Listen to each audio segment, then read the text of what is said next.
Welcome back to the channel, everyone. Davey Deathray here. Hope you guys are having a lovely, lovely weekend thus far. Oh my gosh, I know.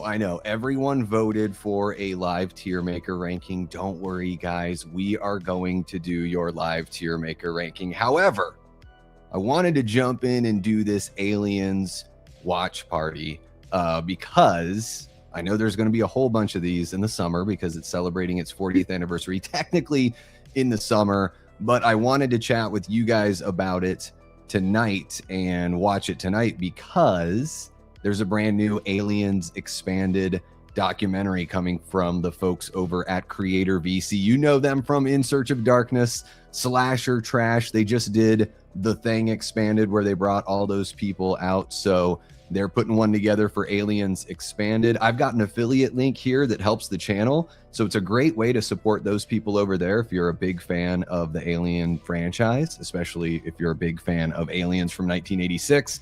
And it's also a great way to support the channel because, yeah, I get a little bit of a kickback. So I always, like to be upfront about that stuff. When I'm shilling something, I'll let you know I'm shilling it. If I'm just doing it to do it, I'll let you know that as well. We're going to dive into that. I'm going to show you guys like the breakdown. I'm sure a lot of you have you're probably aware of what these documentaries are usually like. I've shared a few of them here on the channel. So, I'm just wanting to jump in there, show you guys what we've got for that. But I am going to say hello to everybody first. So let me jump into the chat. I'm going to get rid of that for a second there. I'm going to say what's up to you guys. Thank you so much for being patient. Holy cow. Can I just get something off my chest really quick before I jump in? I hope I can. Guys, I drove out to go see The Mummy again. Well, not to see The Mummy. I drove out to the theater so I could capture the Evil Dead Burn trailer. I was able to capture it. YouTube hates me no matter what way I've tried to put it out there. I tried talking over the soundtrack. I tried flipping the picture. Doesn't like it, all these things. And I'm like, okay, you know what? I'm going to upload it anyway. I can keep it private on my page, so it doesn't hurt the channel or anything like that. And I'm going to do a reaction that's a frame by frame reaction. So I mute the sound because it just sounds like anyways the whole time. So I mute the sound, I put it at a quarter speed, and I did a breakdown that way. I just tested that before jumping in here. It's been a nightmare all day trying to make this work. Not to mention the fact that my computer has editing issues, so I'm got a workaround for it. But anyways, I am working on it. I've got a super chat goal. If you guys want me to dive back in, I'm probably going to dive back in and work on it anyways. I'm so close to being able to release it. I did a test of just the spot where I'm breaking down the slow motion footage, and YouTube said that was okay. So I've just got to finish putting a mix on the whole entire video. So it's about 8 minutes long, and about 5 minutes of that is me going over the actual trailer for Evil Dead Burn. So it's the teaser trailer, the green band in front of the mummy. It is not the wild and crazy CinemaCon trailer that I've tried to avoid. I've seen a couple things pop up there and I'm like, I don't want to know any of this. So I just roll on past. But anyways, that just kind of catches you guys up with where my day's at. It feels like I've been working all day and gotten nothing accomplished. How does that make you feel? You guys ever have that feeling where you're like, I've been trying and trying and trying. I got nothing to show for it. Not yet. But if you guys are interested in my breakdown of that trailer, let's see if we can crush that super chat goal. And I will hop right to after watching this 2-hour movie with you guys. So I'm going to say what's up. We'll get this ball on the roll here. We got Antonis Andriotis, one of our great channel members. What's happening, Antonis? Welcome on in. We got Paula Fitzhenry celebrating 8 months of channel membership. She says, love you guys. This channel is amazing. Can hardly wait to hang out with you guys tonight. We love you too, Paula. Thank you so much for being a part of the community. I hope you have a great time with us here. We got Lenny, another one of our great channel members. What's happening, Lenny? Theron the Brutal, another channel member. What's happening? We've got Joe from Media Poop Shoot, one of our great channel members as well. And guys, Joe hooked me up with this Black Candles poster. Oh my gosh, Black Candles. If you know, you know. If you don't, you're going to have to shoot me a DM, or we can talk about it on Discord. I'm actually getting out of the habit of DMing with anybody that I don't like have actual business with, you know what I mean? People just it's tough to trust people out there, I'll just say that. So so reach out to me on Discord through the main chat or whatever, and yeah, we can talk about black candles. Joe can tell you about black candles, or Theron can as well, or Steph, if Steph's hanging out. Let me see. We got Tia Nina, another one of our great channel members. What's happening, Tia? Welcome on in. There is my link there pinned in the chat to order the Aliens Expanded movie if you'd like to. We got Sean G, another one of our great channel members. What's happening, Sean? Hope you are doing well. Who else do we have in here? We got Adrian James. What's happening, Adrian? We got Sean Laughlin. How are you doing, Sean? Jamie Hart, the OG Death Squad mod. Hope you're doing well, Jamie. Great to see you. One of our channel members as well. We got Jason from Backtrack Cinema, another one of our great channel members. What's happening, Jason? Hope you are doing well. Who else do we have here? Holy cow, Code Melted dropping a tenner. Says, what about super chats? Hey, everyone. What about them? They are here. Are you trying to see if Joe can see your super chats? Is that what it is? Joe, did you do something to where you privated yourself, or did you block everyone, Joe? Did you just go on a rampage and just block everyone on the channel? You could have. You could have. Yeah, you know what it is, Jamie, is I lowered my defenses, and it, you know, and then people find a way to take advantage or lie about you or whatever. So I'm just like, okay, cool. I got bitten a couple times from that, you know, trying to be open with people, trying to be accessible. No more. If we have business, if we're collaborating on something, you know, YouTube, or if there's some other sort of business, but if it's just to like blah, blah, blah, I can't really do that. It's yeah, too much trouble, too much potential trouble. Anyways, okay, guys, let me jump on over. Let's just jump in, and I want to share, you know, the whole rigmarole here on the Aliens Expanded. I think, is it over? If I go over here, no, it's not over there. Oh, there we are. So, guys, very similar to what you know from the Slasher Trash and the Thing Expanded and In Search of Darkness and everything. Okay, so this is a 40th anniversary documentary on the film Aliens. If you checked out what they did with the Thing, it's very, I mean, what CreatorVC does essentially is they do huge documentaries. So right here it says celebrate Aliens 40th anniversary with the ultimate companion doc featuring Sigourney Weaver, James Cameron, Michael Biehn, and many more, plus 15 hours of special features. And you'll see here, this deal is just going on for the next like under 10 days. So that's why I want to jump on it right now, talk to you guys about it, let you know, share that affiliate link, and watch and celebrate the movie. So one of the things we can do as we go through this epic movie, a great, James Cameron sci-fi horror classic, you can just think of all the questions that you might have, or, wondering what it was like behind the scenes, all that kind of stuff. If you want those questions answered, this documentary is the best way to get that info. It's just the best way to celebrate your fandom of this film. So, we don't need to go through every little thing here. For $65, you can get the physical edition. It looks like it comes in one of those nice, like, fatty boxes. So it's the Blu-ray and it's got special features with the 15 hours of special features, 40th anniversary slipcase, which is really cool there, 32-page booklet, and you get a digital download as well as the special features download as well. And those are immediate. So if you purchase this copy of the film, you get the documentary, digital copy of the documentary and the special features immediate, which is pretty awesome. And then all of these versions that you get, I believe you get credits in the film as well. So as far as, at least that's what they've done for the other movies, so don't hold me to it, maybe I'm wrong. Digital only for $40, heck of a deal, and then it looks like that's what they've got. So sometimes on some of the other ones, they've gone like, you can go higher and higher and higher. But we've got, Sigourney Weaver. They had mentioned James Cameron was going to be part of it as well. Gail Ann Hurd, one of the producers there. She's, produced more than just Aliens. Of course, Michael Biehn, Paul Reiser's there, Lance Henriksen. Come on, guys, Lance. I'll watch any movie. If Lance Henriksen is in it, I'll watch it. I'll probably watch it at least twice. So we've got some of the rest of the cast here. Jeanette Goldstein, you guys know her not only from Aliens, I believe she was in Near Dark. She's in Terminator 2. Mark Rolston, I recognize him from some other films as well. Even Carrie Henn, who played Little Newt, is back to talk about her experience as well. So yeah, guys, there's the whole thing for CreatorVC. $65 for the physical copy, $40 for the digital only. You know, great documentaries here. It doesn't say how long this one is, but in general, with CreatorVC, their documentaries run usually like 4 to 6 hours, depending on what film it is. So I don't know exactly what the runtime is here, but I would expect you're getting something pretty beefy. So there we go. There's my little chat about CreatorVC and shilling my stuff. That wasn't so bad, right? That wasn't so bad. Let me see if I can pick the right thing to go back to. I'm going to go over there. I think I did. All right. I picked the right window. Okay.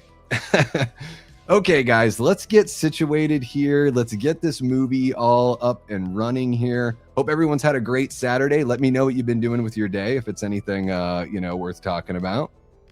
If it's something too personal, of course, you don't have to share. Please don't. Or maybe it's personal and you want to share. You're just itching for somebody to share it with. I'm just going to get the timer ready here really quick, and then we'll pull up the movie and we'll get going. So yeah, guys, I'm sorry. I'm a little discombobulated tonight. You might kind of be able to tell.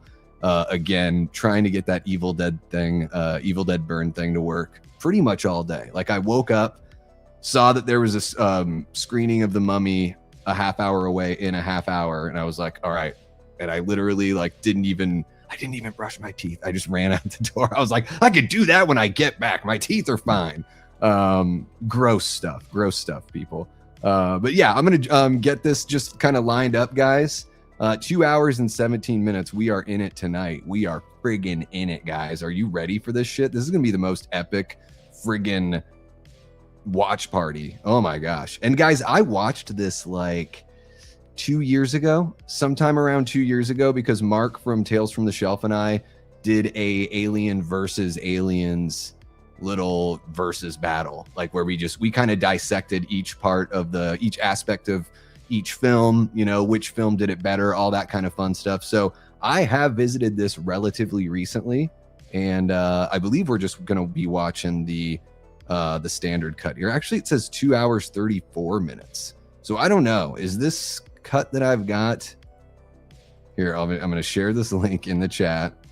This is what I'm watching it on, is Flix Momo. I would only suggest you go there if you've got really awesome pop-up blockers or you're using the Brave browser. So there you go. I'm going to go ahead and get this rolling. Let me do this.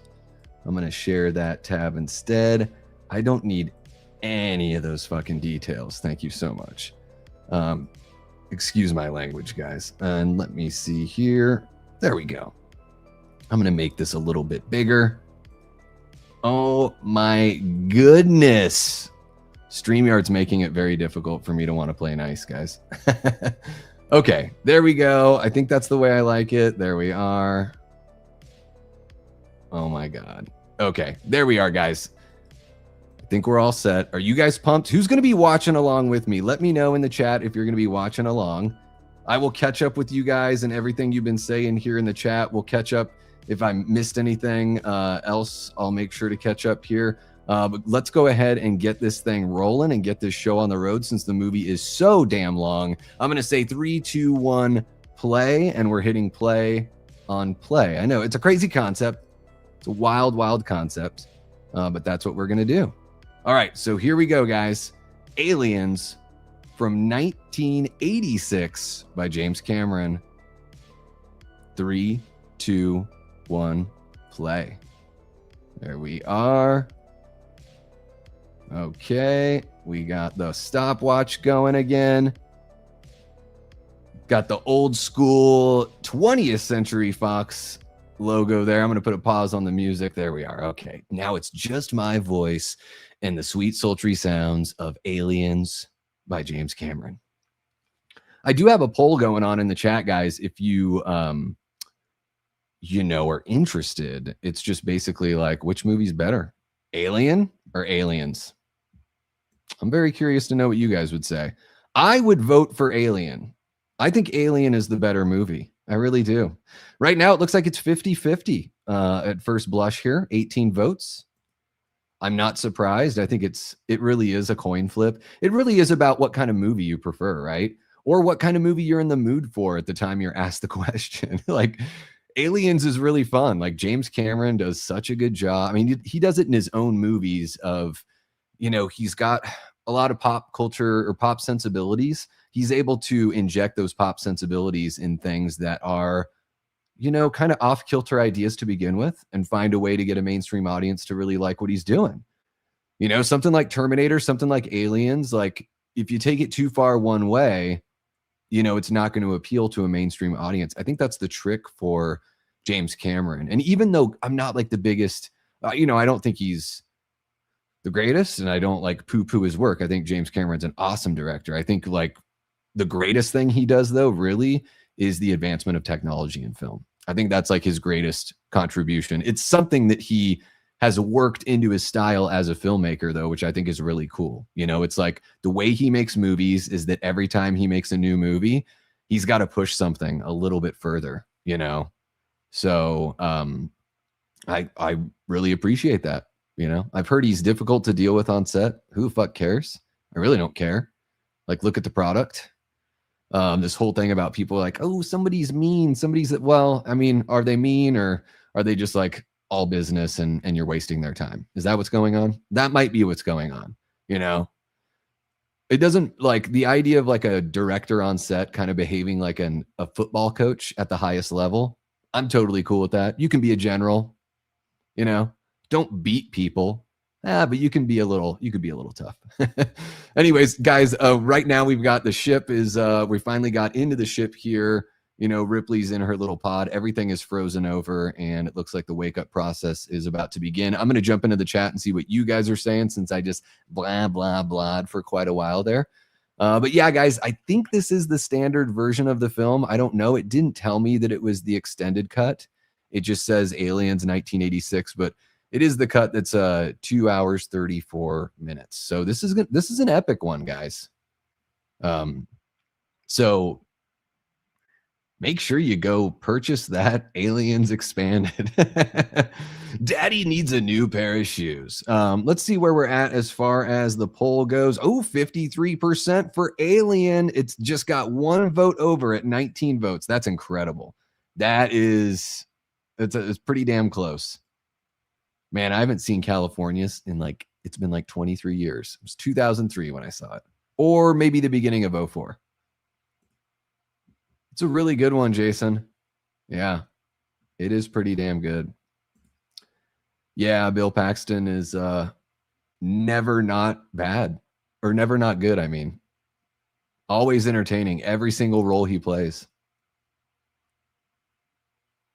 I mean, I love him as Chet from Weird Science. Is like one of my favorites.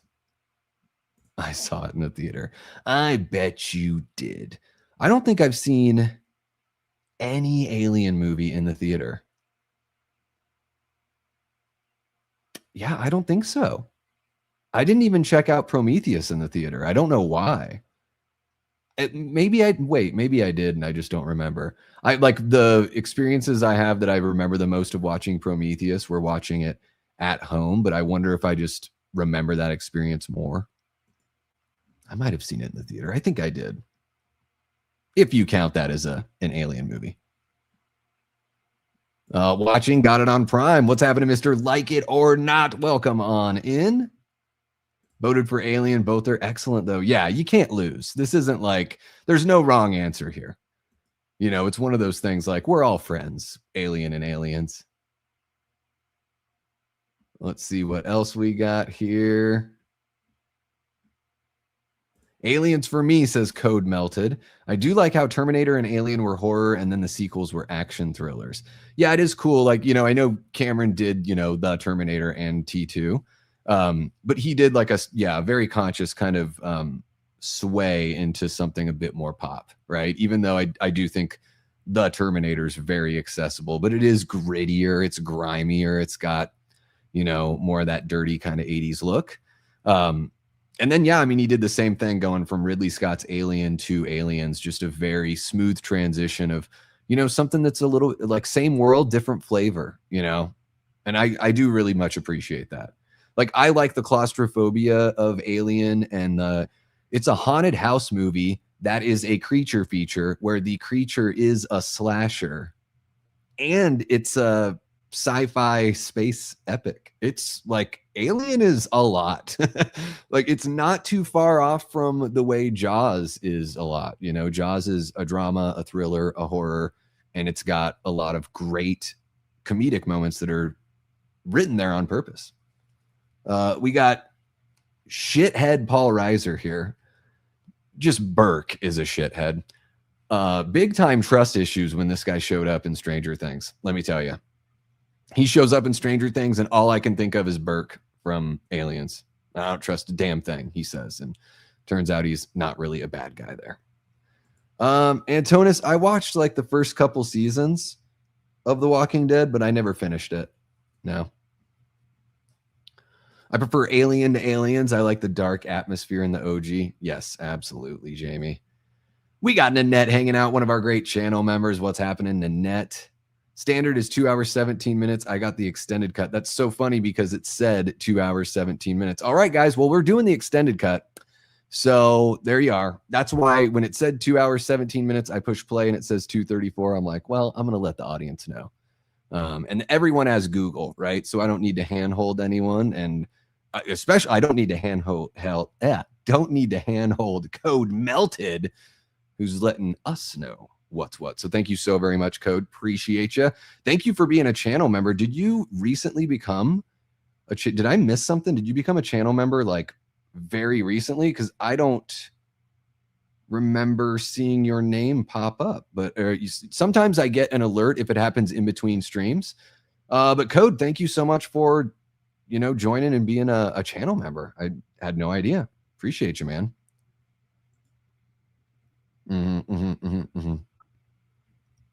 Alien is about life and birth. Aliens is about family and motherhood, and Alien 3 is about death. Very good point. Never thought of it that way. I mean, yeah, especially this version of Aliens that we're about to watch is even more about motherhood, and it is the better version of the film. If you're able to watch the extended cut, you know, if you're watching that one with this stream, that's the version I'm watching, and I think it's far better. And yeah, it's about 15 minutes longer. I usually complain about runtimes all the time. But, you know, when we're using runtime for character development and to understand the weight of everything and the emotion, then I will take more runtime if that's what it's spent doing. Absolutely. And yeah, we get way more info on Ripley, the loss of her daughter. We get more info on Newt's family too. And there is, instead of just an implied connection where the audience kind of reaches that conclusion themselves, which I'm a fan of, like letting the audience do their own thinking and everything. I do love in this version that there is, you know, we don't have to assume that Ripley is, you know, as human as she is, because in the first movie, you know, she's a protocol officer and she's not cold in the first movie, but she's just very calculated, and you know, there's not much of that emotion. So I like seeing that in her character this time around. She's still a tough fucking badass. It doesn't come at the sacrifice of anything else. Yeah.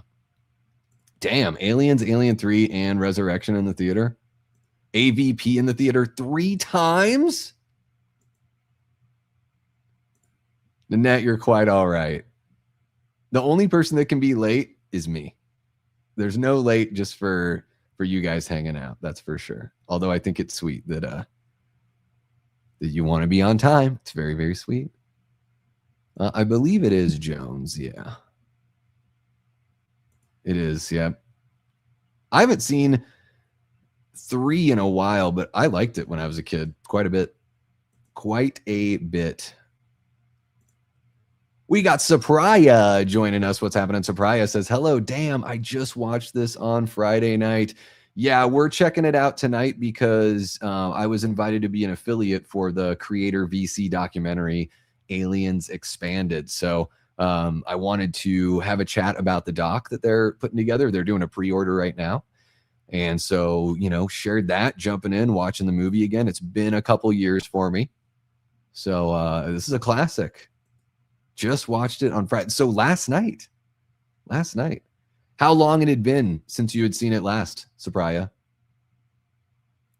We got Code Melted dropping another super chat. $5 says one of your streams gifted me one. So thanks for that. Oh, shoot. Okay. So you got gifted one. I don't know why it didn't. I wonder if it pops up as a different name because I see everyone's handles in the chat. I don't. If you have a screen name that's different than the handle, that's how it represents itself on the spreadsheet. It's very confusing the way YouTube is doing it all right now. But thank you so much, man. Thanks for the super chats and the love. Gifted memberships are really cool. That's something that you got, super chats and gifted memberships are something you guys can throw out there if you feel so inclined.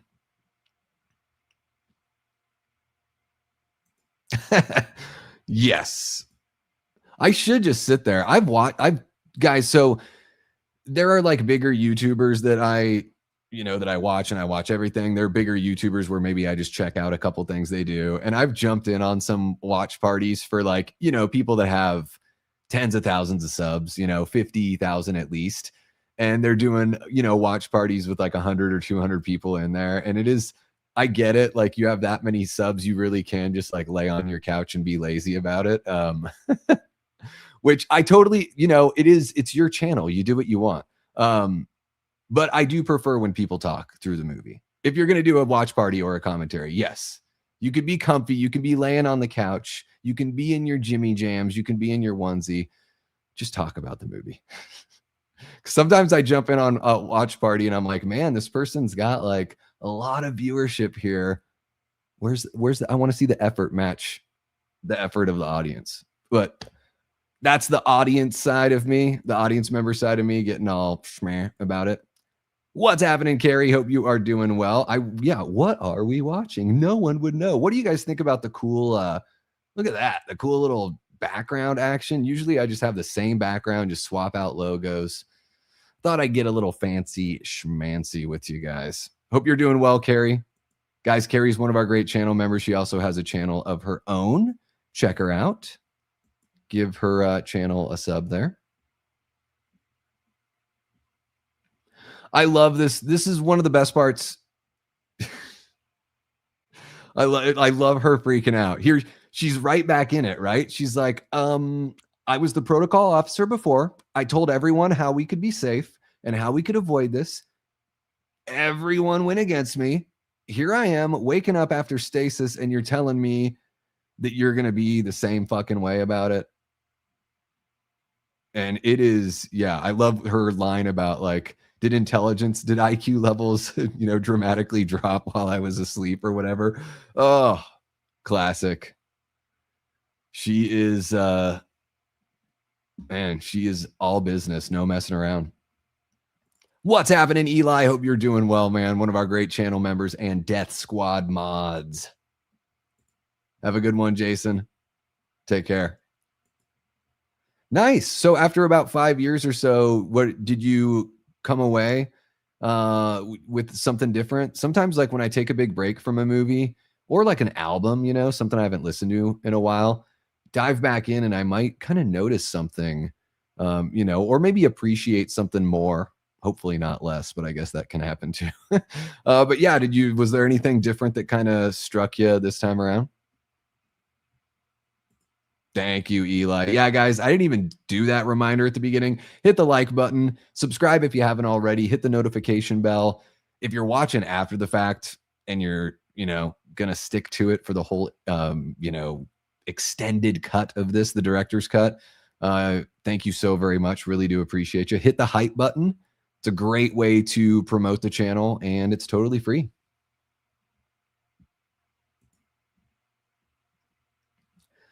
You gotta love it. She wakes up, she's basically told to stuff it again, and every step of the way it's just like it gets worse. They're like, well, we're gonna go there, we'd like you to go.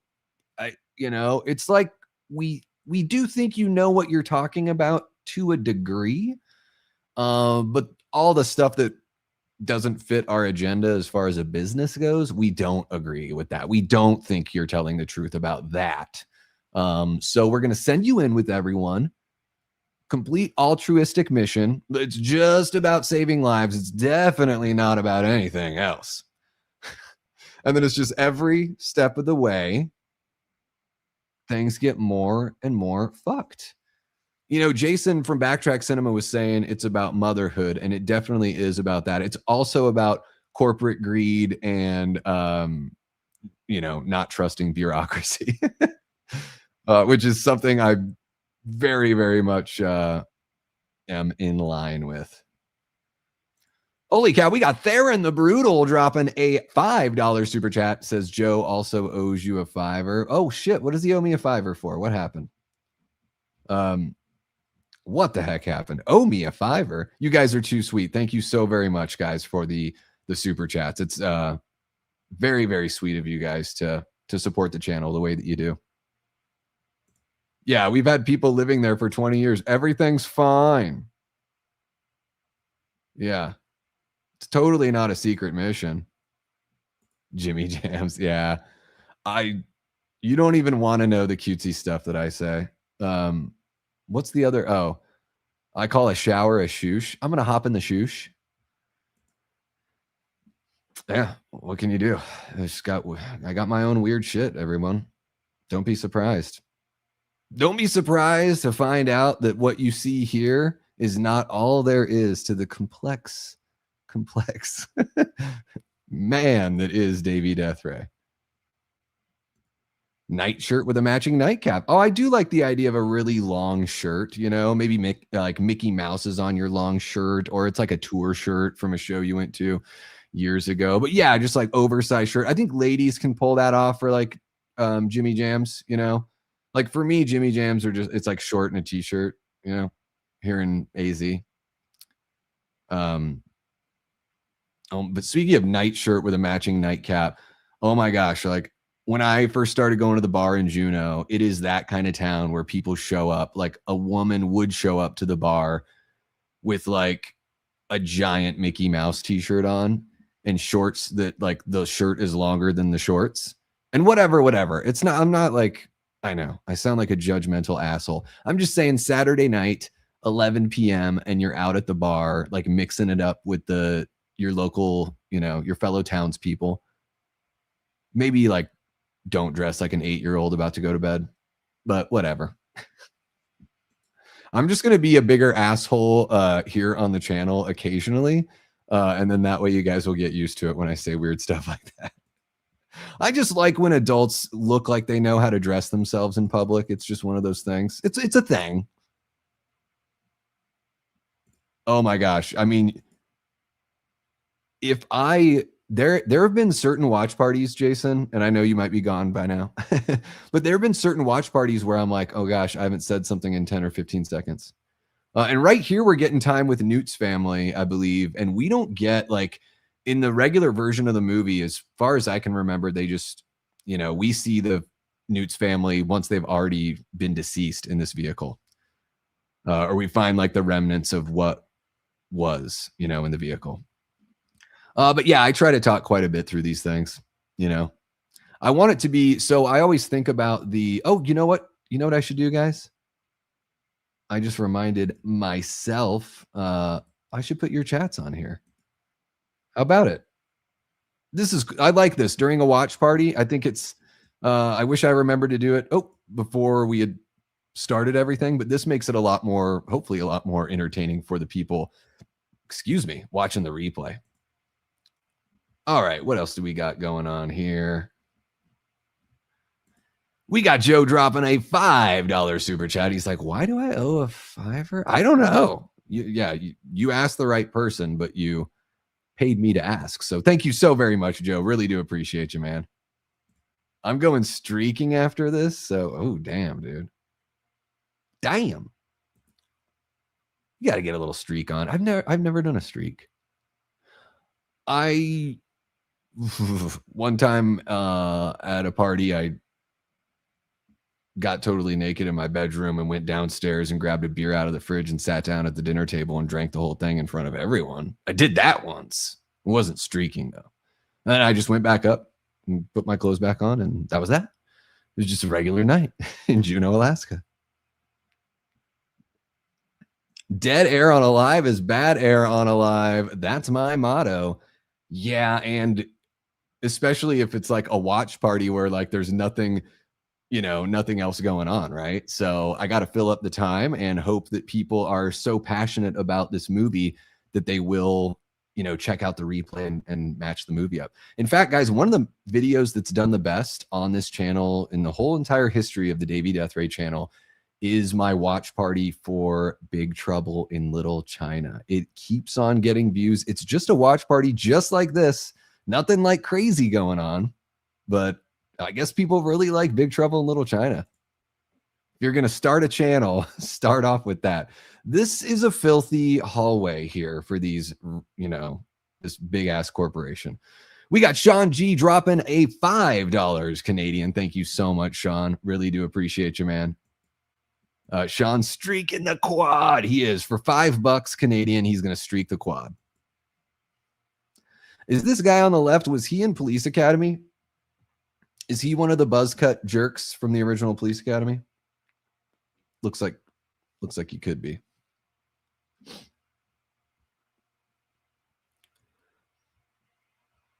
Man, Sigourney is just so strong. I mean, Paul Reiser's really strong here too. It's great performances all throughout, of course. But there's something so, you guys probably, you hear me say this all the time. There's something so natural about Sigourney Weaver as a performer. I love performers that they just feel, you don't have to sit and think like, which character am I watching? You can feel the difference in even their performances from movie to movie, And I totally get that from Sigourney. I really like how natural she is.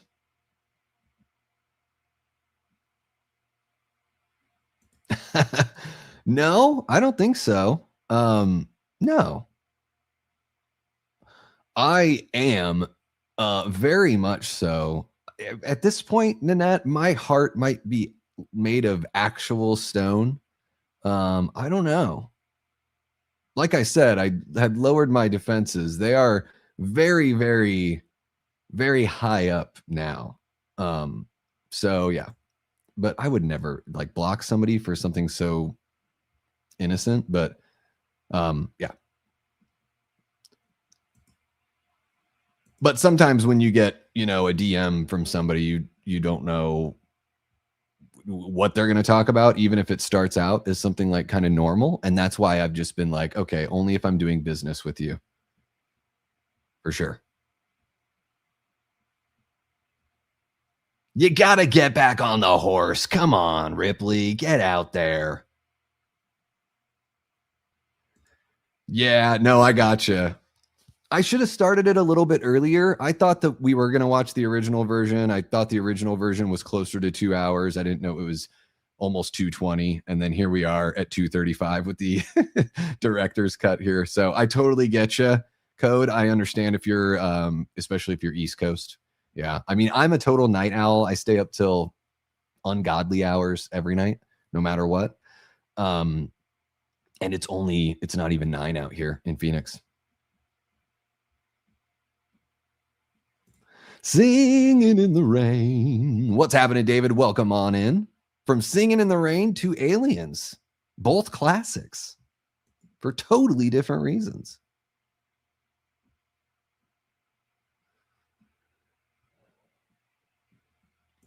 Hey, we've all, like, don't we all have them? Don't we all have our quirks? Don't we all have, like, multifaceted parts to our, personality? Not multiple personalities, but just like, I don't know, I've got the side of me that can nerd out over sports. I've got the side of me that can nerd out about music, or the side of me that can nerd out about movies, and not just horror movies, but all sorts of movies. So yeah, I mean, I like being quirky and weird, and I like it when people are quirky and weird.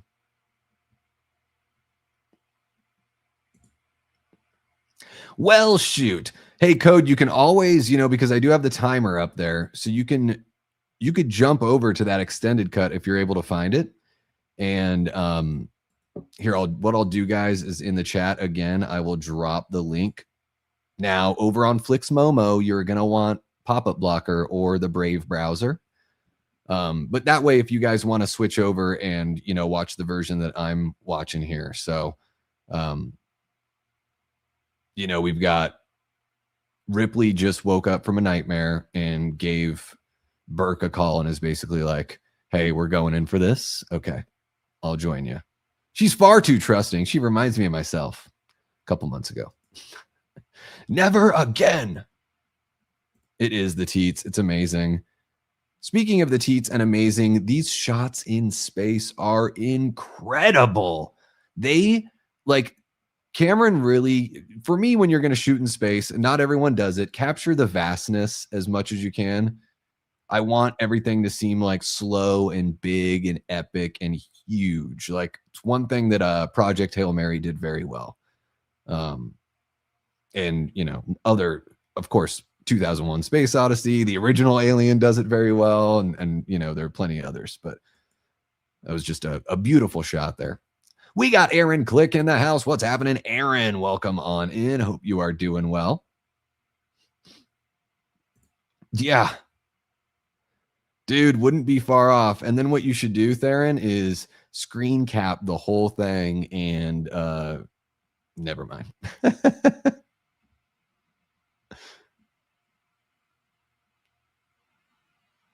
Unfair edit on the screen cap.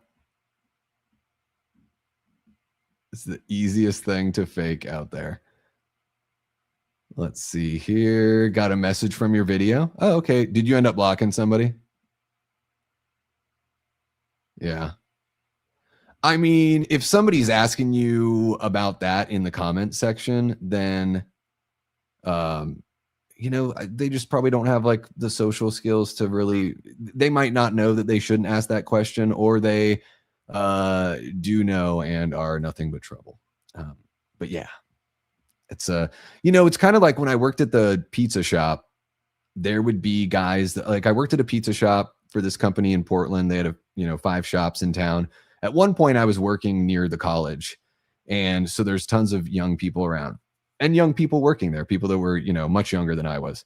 So anyways, guys would come in, they'd get a slice and stuff, and they would start like being flirty is like whatever to the girls at the counter. Like, that's fine. Like, people are naturally flirty, but like asking girls for their phone number, like when a person is working, and especially if they're in a customer service job, it is like you're crossing a big fat line when you ask someone for their phone number and they're at work. Let them ask you if they're the ones at work, right? If they're interested, they'll get a hold of you. So yeah, I kind of think of if someone's trying to get, skeezy in the comments section. That's a big fat line they're crossing.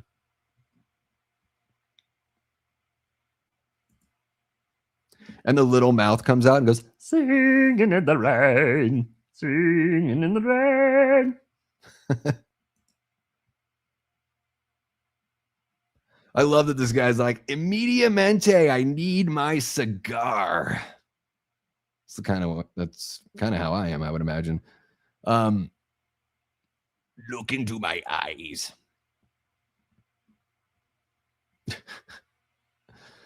These are the OG Space Marines. Oh my gosh, look at Vasquez right there.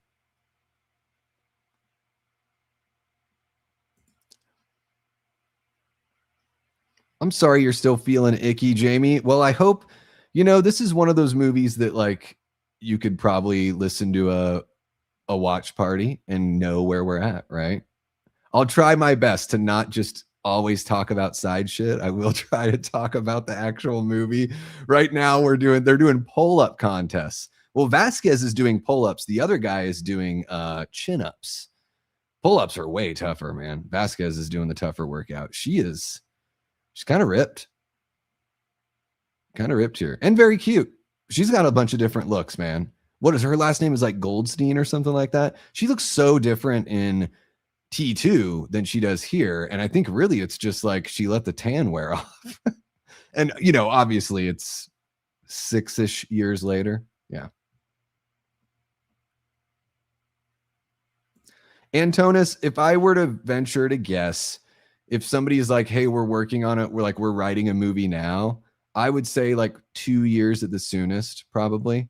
So with Mancini coming out and saying that he's working on it, I wouldn't expect it until 2028 at the earliest. You never know. You never know.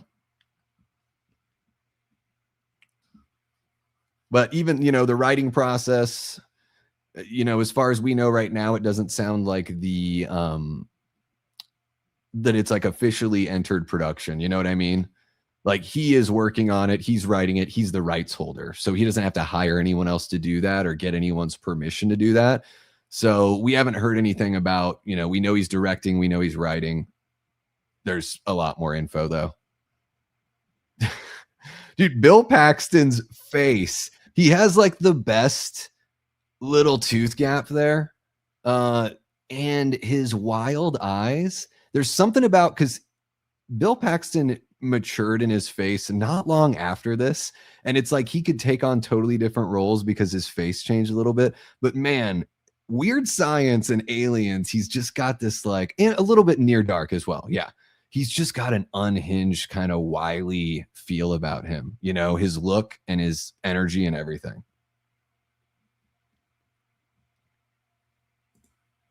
Oh, yeah. You can just make me say whatever. It's incredible. And people will believe it. Damn, I missed the watch party. My fat ass wanted some Twinkies and ice cream. Steph, you know, I'm not going to call you a fat ass. I don't think that's true or fair. But I would say maybe picking between the two. It's none of my business. But both are great. Yeah, both are great. I've never had both at the same time.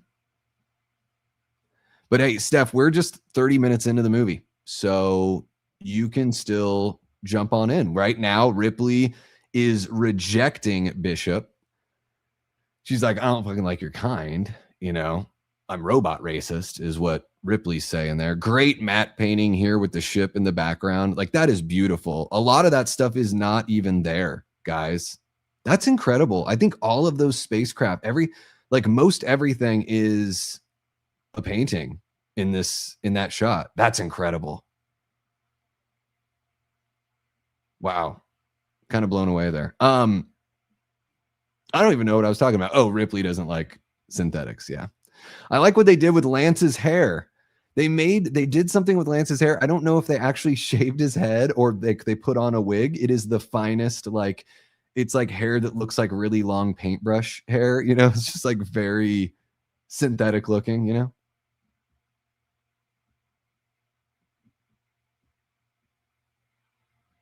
What's happening, Prince? Princey Doo! How about it? Hello, my baby. Hello, my darling. Hello, my ragtime girl. Send me a kiss, my wire. Baby, my heart's on fire. If you refuse me, honey, you'll lose me. Then you'll be left alone. So, baby, telephone and tell me I'm your own. There we go. Gave you guys a little old-timey singing. It's all about singing from right here and detaching your jaw. It's kind of similar to the way Scott Stapp sings in Creed, but the polar opposite.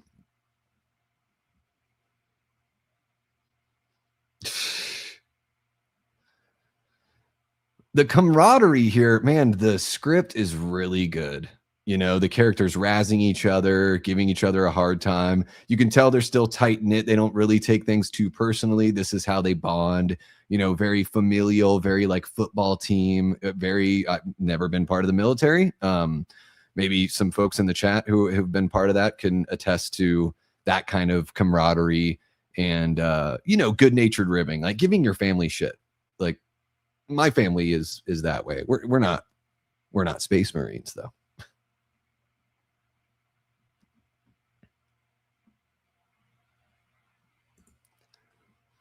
Yeah, you got to sail the high seas for this one. It's true. Arr, matey, sail to the high seas for some aliens. But pop-up blocker, be safe about it, guys. Be safe. I've heard the same thing. I was on the boardwalk in Santa Cruz while on tour 15, 20 years ago, and I didn't want to eat one by myself. I should have just bought one anyway. I just wanted to share one with somebody. Like, I just wanted a bite. I want to know what it was. But I've yet to have it. I've had deep fried watermelon. That's incredible.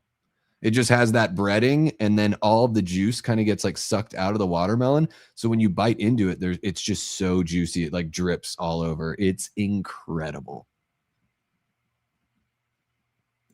Ooh, zebra cakes. Did you get some Yipes Stripes gum to clean out your teeth after? Those sound really good. I'd be into that. I would be into like, so take a whole thing of Oreos, crush them up, and make little like crushed up Oreo like balls, like little BBs, deep fry those, and you got these little deep fried Oreo bites. Did I just unlock a whole new level or what? There you go.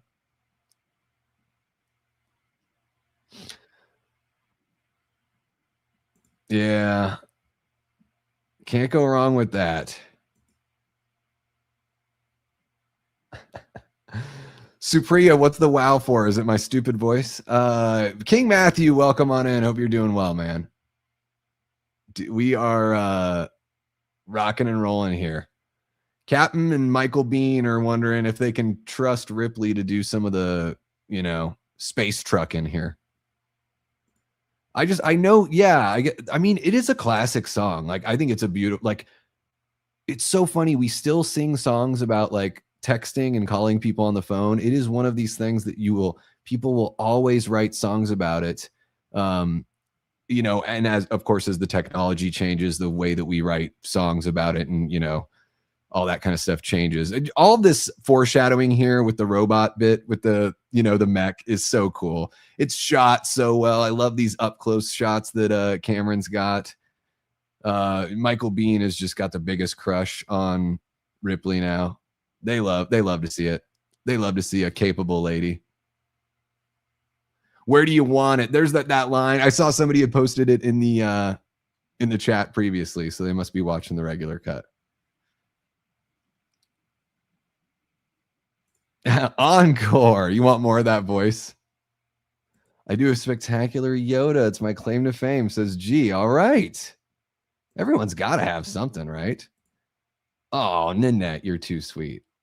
And that's just, I mean, I'm being silly, but like, it is fun to, I grew up watching The Simpsons and the Mystery Science Theater 3000. I grew up with, two older brothers that were really jokey. So doing imitations and voices and reciting stuff from movies and all that kind of stuff that was part of growing up in the Conway house. Yeah, it is a beautiful song about calling somebody on the phone because you used to have to arrange that shit. Like I watched Meet Me in St. Louis like years back, 2 decades ago or something. And I'm like, oh my gosh, she like at one point she calls her boyfriend or the boyfriend calls her and they're, in different cities. And it is like they had to arrange this shit. They have to like both be there. You have to call the operator and have the operator reach out to the person. It was a wild time, man. We got Mr. Like It or Not dropping a $19.99 $20 super chat here. And he says, just for being awesome and connecting with your viewers. It's much appreciated. Stay cool, Davey. Thank you so much. Really do appreciate it, Mr. Like It or Not. Yeah, looking forward to chit-chatting with you more and all that kind of fun stuff too as well. Thank you so much for the $20. You are far too kind. Connecting with the audience is like, I wouldn't be able to go live as much as I do if I didn't want to do that. So you guys make it so incredibly easy to want to keep on coming back. So thank you all so very much. You guys make it easy to spend the whole day working on something that YouTube tells me no. And I'm like, I have to get it out there for everyone. Like, I got to get this scoop. I got to share it with the people that follow the channel. I got to share it with everyone, get more eyes on what we're doing over here. Thank you so much. Really do appreciate it, Mr. Like It or Not. Encore, yeah. I don't know. I don't have anything else. Certain songs might get me not in trouble, but the people that hold the rights might want some money from me from my YouTube video. But I'm pretty sure that Hello My Baby is it's got to be public domain at this point. All right, guys. So I've talked a bunch of bullshit. I told Jamie I was going to make sure to talk about the movie enough. So if she's laying down and trying to picture it in her head, right now we're just about to drop. Everyone's in the spaceship, and they are getting ready to descend into the stormy atmosphere of LV, whichever one this is. That's got to be a wild ride, just a free fall. Ship looks like a middle finger. Ship is like, I'm flying. Mr. Like It or Not, I just had to throw this back up here. I'm so very, very thankful for your kindness. Really do appreciate you, man. I'm going to jump back on over to the... Oh, so holy crap. There we go. We reached our super chat goal. So I'm going to sweat and get that trailer breakdown for Evil Dead Burn all figured out for you guys. Wow, the vote is still tight, guys. 25 votes. Alien is winning 58-40. Oh, sorry, it goes all over the place. 27 votes, 59, 28 votes, 61% to 39%. So seems like it's going Alien's way. Alien apostrophe S way. And we'll see. We'll give it a little bit longer and then I'll close it out. I do a pretty good King Diamond. I love King Diamond, dude. I like Merciful Fate. Those two records are really good. Production could be better, but I don't mind. Like I kind of like production that just is a bit more raw. Or I mean, I can appreciate it, especially if it's like metal or underground music. But yeah, the King Diamond like solo stuff. Abigail, I really love that record quite a bit. What's the record about the puppet, like the puppet that comes to life? Oh, I can't remember what that one's called. But it reminds me of a movie called Devil Doll that they made fun of on Mystery Science Theater 3000. But yeah, I think King's voice is beautiful. That's like, I'm into the super operatic, very strong falsetto in metal. I can totally get down. Although my favorite metal band is Megadeth, and it's not even close. What did you think of Cronin's The Daddy? I mean, Mummy. I got to shoot a short review for that, guys, because everyone's asking me about it, and I've said the same thing a lot of times. So how about this, Prince? I'll shoot a short, and I'll put it in there because everyone's asking, and I don't want to type out the same 3 sentences over and over. What's happening, Mark? Hope you're doing well. Your ears must be burning. I was talking about you a little bit earlier because I watched this. Gosh, Mark, it was almost a couple years ago. It was almost 2 years ago, I think, that we did the Alien versus Aliens. So this is the first time I've seen the movie since doing the prep for our little stream there.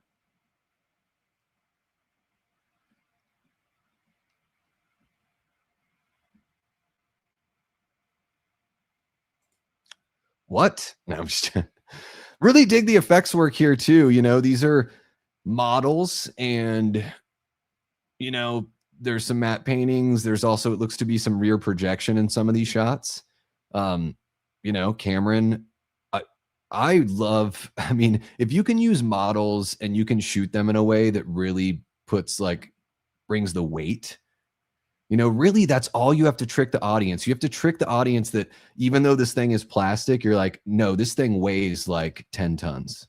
You just have to trick them that it carries that much mass as it moves through space and through, the atmosphere. And I think Cameron does a really good job with that. He was like a production designer, I think, when, working in Roger Corman movies and stuff like that. So he was like building sets. I don't know if he did special effects, but I would think that part of his production design would have been making models, or at least making some of those, models as far as like the as far as the landscape goes for the models. Sorry, I don't know why I couldn't think of that word. But you have your model spacecraft, but I would imagine that Cameron worked on that stuff, but also building, what's on the table, so to speak, because we see a lot of this stuff that we see here is reminiscent of the future stuff that we see in Terminator, and then it looks even better in T2, right? But it's all very similar, kind of, Cameron sort of borrowing from himself. And just learning from movies that he's worked on to make the next movie better. Like I was saying at the beginning of the film, he's always pushing the technology, so for him, it's not just like, I want to make a better movie. He's like, how can I make a movie that in some way has something that no one's ever seen before? Or take something that we're used to and let's push it to the fucking nth degree. And I get goosebumps just thinking about it. I really respect that about James Cameron. I just think even if you don't like any of his movies, which I suppose is fair enough, right? He is a friggin' innovator, man. He is. I just think of how many movies that have been made and have been made in the way that they were conceived to be made because of the work that James Cameron and his crew, put into creating things like Photoshop and everything they did with Avatar, everything he did making, Terminator, T2, Aliens, Titanic, everything. Guy's always pushing it. Abigail's really good. Yeah. Yeah, I really like that operatic metal. I quite dig it. We got Mr. Like It or Not dropping another super chat. $10 says, wait, hold up. You brought up and referenced Meet Me in St. Louis. Very badass of you, sir. Watch it every holiday season. It's been a long time, but I used to do, when I lived in Juneau, I used to do respite work with adults with developmental disabilities. So I had some clients, and one of my clients was a huge movie fan, and he was very knowledgeable. So, super, like, he would just want to sit down and watch Halloween or watch Rock and Roll High School or watch Meet Me in St. Louis, something like that. And we would go to movies every week. Sometimes his mom would go out of town for work and stuff, and I would stay at the house, make the meals, keep the place tidy, sleep over, watch movies, all that kind of fun stuff. And that's when I watched Meet Me in St. Louis for the one and only time. So I probably need to revisit that classic. There's a whole bunch of classics from that era that I haven't seen, but I did quite enjoy it. And I do like classic movies. Sometimes though, when I'm like thinking of a movie to watch, it's just that my mind doesn't go to those possibilities as quickly. But thank you so much again for the tenor, Mr. Like It or Not. Yeah, it's Judy Garland, right? Can't go wrong. Can't go wrong. It was, man. It was. It is, and I'm sure you can tell from the poll that's in the chat there, Mark. It is. We were right? Because I think we ended up with Alien as well. It was very close. Very close. I'm going to end the poll here because I don't see it recovering. So 29 votes is the official count from what I'm seeing here. And guys, our Space Marines are walking through the hallway. The music is gone. Like as soon as they walked in, I noticed they cut. Like all we get right now is ambient sound. So we're living the moment with them. I love that about the absence of music in film. It's one of the things they do in the Evil Dead Burn teaser. There's no music at all. And it's almost like it makes you hold your breath, and it puts you right in the eyes or right in the head of these characters. They look so fucking cool with these guns, dude. They just look awesome. Having to like drop one side of your hip and like cock your leg at, like it just looks like it's just badass.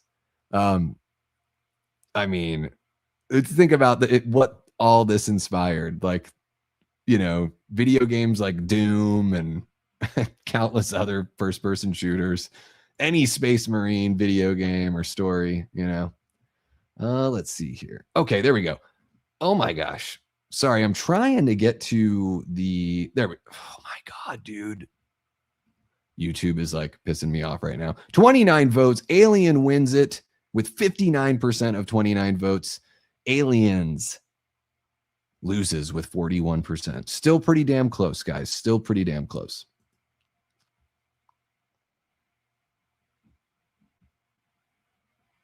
Perfect dinner to accompany aliens. I don't know. It's a good question. You could do like a baked potato, but you have to stand it up because it's like the egg, the pod, you know, with the face hugger. And you could split open the baked potato and you could do like your tomahawk coming out of it or like a leg of lamb coming out of it or something. I don't know.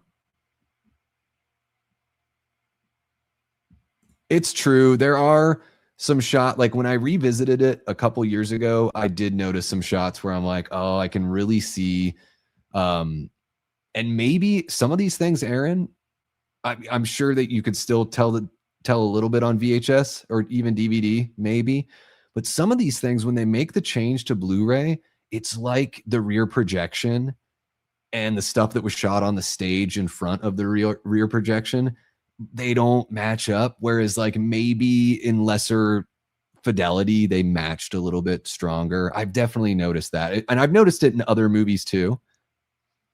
It could just be the way it looks though.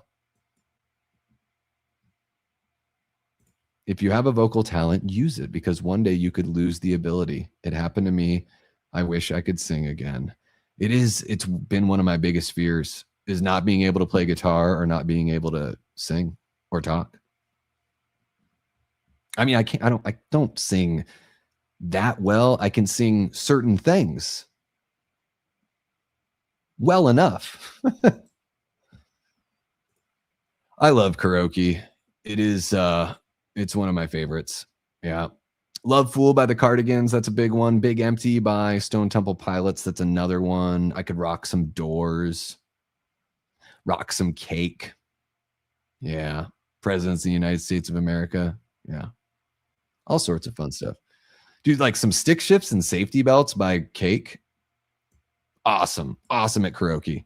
I mean, even The Distance, like people know The Distance, right? But Stick Shifts and Safety Belts is like a little bit of a kind of bluegrass, a little ripper, you know, a barn burner that most people don't see coming because they don't even know about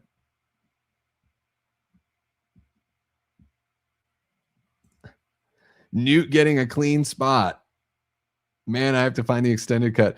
Yeah, it's funny. That's the version. I have the extended cut on, like my Blu-ray has that cut. And it's usually the one I watch. And here, you know, I totally meant to just watch I figured, oh, it's just going to be the regular one is going to be the one that's on the, you know, Sail on the High Seas site, right? But no. Whatever. What can you do? I'm in it to win it, you know? Might have to take a potty break at some point.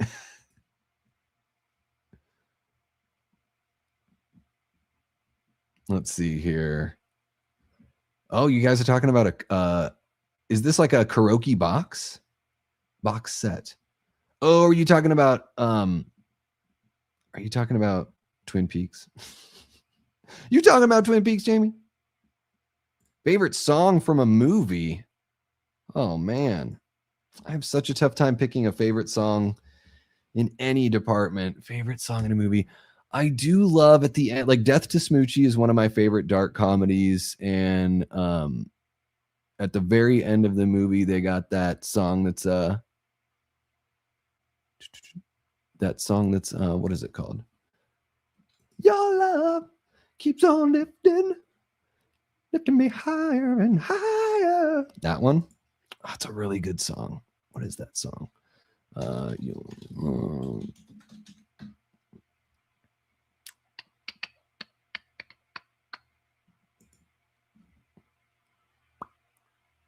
Like trying to look up a song that you think is called Your Love. Good luck. There's like a million songs.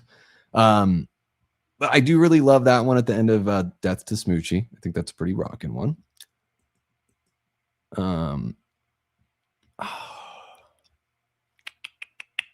I mean, I just said Big Empty from Stone Temple Pilots. That was on the Crow soundtrack. That's one of my favorites.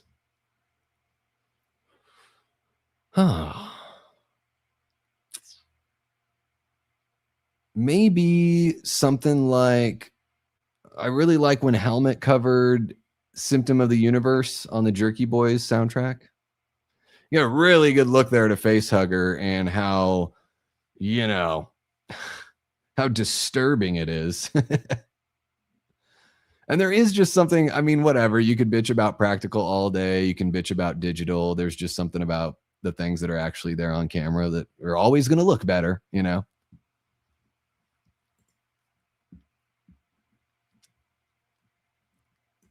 It does. But, and then also as I'm saying that, I'm like, well, you know, watching the VHS as a kid, maybe, you know, clearly I didn't have as discernible of an eye as a kid. But there are times where I'm like, oh, it looks chintzy. And I think that is from the high fidelity, just creating too much contrast. Oh, thank you, man. Yeah, I'd love to do something like that. I did a reading of the Terrifier 3 novel here at the end of last year, and I do have a copy of Halloween Ends. I was thinking about doing something for Halloween Ends, reading that. I've heard the book is amazing. Like, I like the movie anyways, but I've heard the book it makes things, or makes a lot of things make more sense. It fills in some gaps and adds some stuff. Okay, so guys, right now they've, you know, I was just talking about that face hugger. They're in the lab. There are, you know, face huggers that are some dead, some alive in these tubes. They're making their way through the lab, and it is just, you know, walking on eggshells. You know, there's still, this place is a friggin' mess. Just in case you've never seen Aliens before, they walk into this whole place is a friggin' ghost town, and they know that shit ain't right. So nothing has really popped off too much. We got a couple blips there on their radar, but I don't think they know yet about the walls between the walls.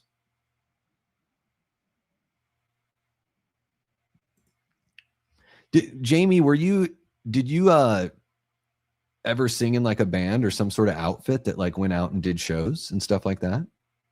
I'm just curious to know. That is a tough voice to do right there, because it does require that you really do, like, that you push your voice, you know, blows out my voice or comes close. Yeah, it is. That's one of those things when you listen to Kurt sing and you're like, man, he was able to, like, for him, it like probably didn't feel like he was pushing it too much all the time. He just had this really like raspy voice, and then he would like whip it around, you know, just these like calculated voice cracks and stuff like that, and voice snaps. You know, I'm always impressed when people can do those things, those like imperfection things. They can do them at will and they use them as part of their repertoire. It's absolutely incredible. I like the inherent like technical flaws, as long as something still feels passionate and fits the key. Like I totally don't mind, you know? Yeah, Antonis, I watched the first couple seasons and then I stopped watching. Yeah. I think you spell karaoke, right? Yeah, karaoke. I usually call it karaoke. Ooh, Alien Extendo box. Man, I haven't even seen the second Alien versus Predator movie. I never saw that one. I don't know if I've ever seen, I don't know if I've ever seen Resurrection all the way through. I think I went over to like a friend's house and they were already watching it. I don't know if I've seen the whole thing, you know, top to bottom. Dude, Death to Smoochie is so funny. Oh my God. Guys, if you've not seen Death to Smoochie, it is one of the funniest dark comedies you will ever see. Edward Norton, Danny DeVito, Catherine Keener is in there. Jon Stewart has a small role. Harvey Fierstein is hilarious. Robin Williams is fucking incredible. It's one hell of a movie. I think Ed Asner's in there too. A huge star power.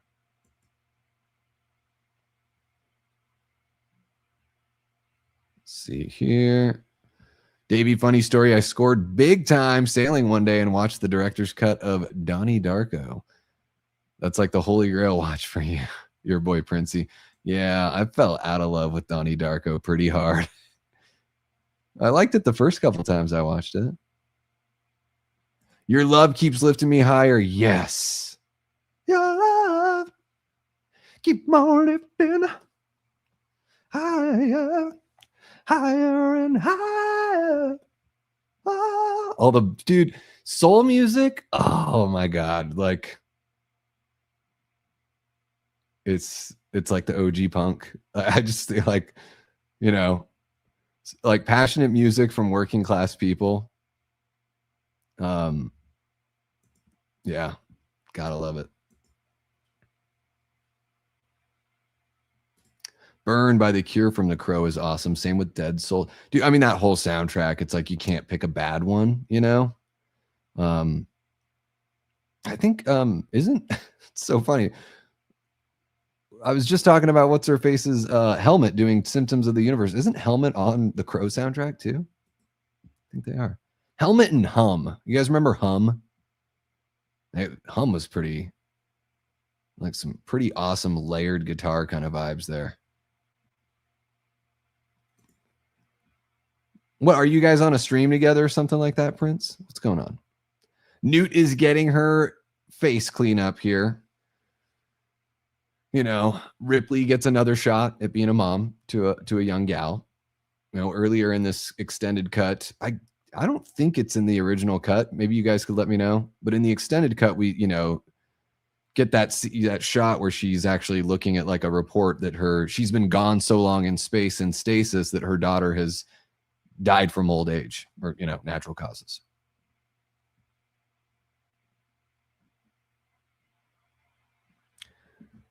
That is true. It is the song from Ghostbusters 2. Yeah, I love that song. But admittedly, like, I like a lot of soul. I mean, I think Otis Redding has like arguably the greatest voice of all time. Newt. These performances are so like calm and quiet, and like everything just sort of like comes to a halt, at least for these two characters. And man, it's like, it's so nice to see some patience with filmmaking. And I know as time goes on, like storytelling just sort of changes, and you know, newer filmmakers are going to make things that are quote unquote more exciting and all that stuff. But I do love these moments where it just really slow it down. Sigourney's using like half of her voice. She's talking like this, and it's not full of energy, but it is like a scene we really need in this movie. You know, everyone thinks of when they think aliens, they're like, oh, they think sci-fi action. They think the Space Marines, game over, man, game over. Just, you know, the swarming of aliens and everything. And like, yes, it is all of those things. Like, that is awesome. However, to create some storytelling dynamics, some visual dynamics, some just like to create a nice rhythm, they got a scene like that we just got there. You know, it's okay for the action to chill. John Wick, friggin' ballerina. Put me to sleep. There was so much action.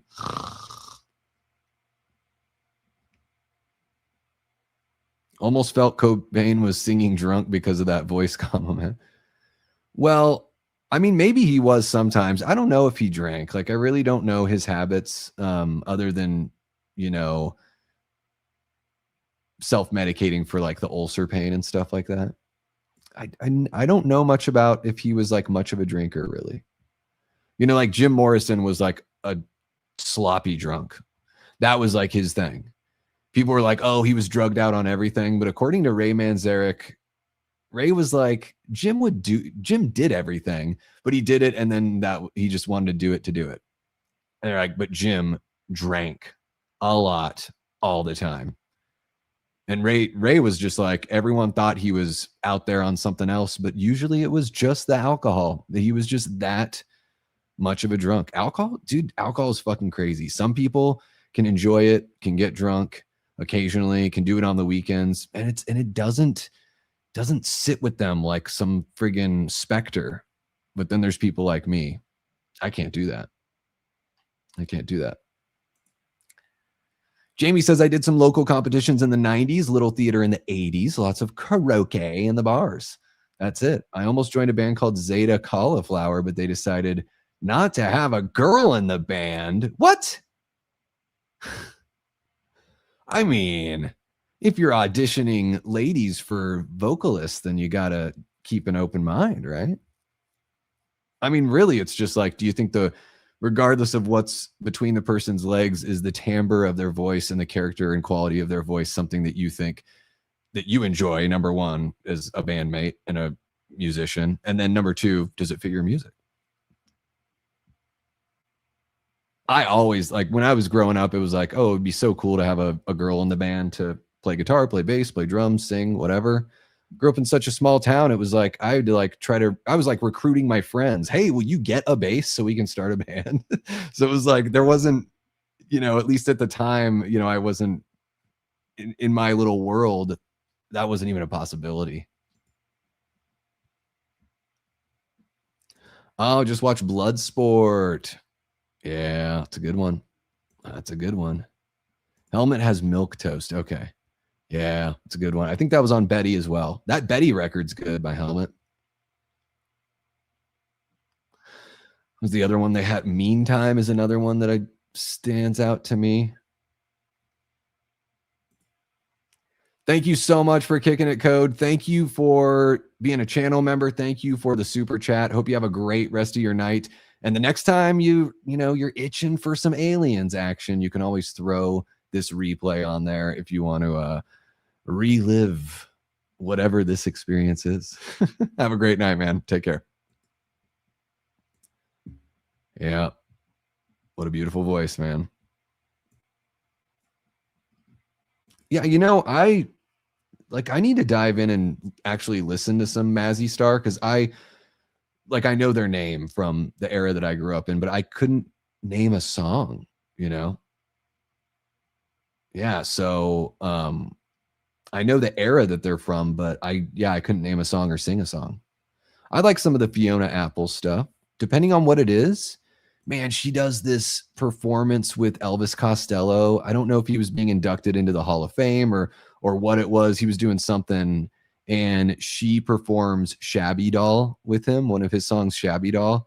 Oh my, like, she puts the whole, she's got the dirty eye in there. It's just a very theatrical kind of performance. Fiona's really fun that way, I think, as a performer. Sean, I'll be 9 months. It's going to be a couple, about 3 weeks. So I hit 8 months, no alcohol on the 6th of April. So it's almost, it's been a week and a half since then. And what year were you deep and really into Thin Lizzy?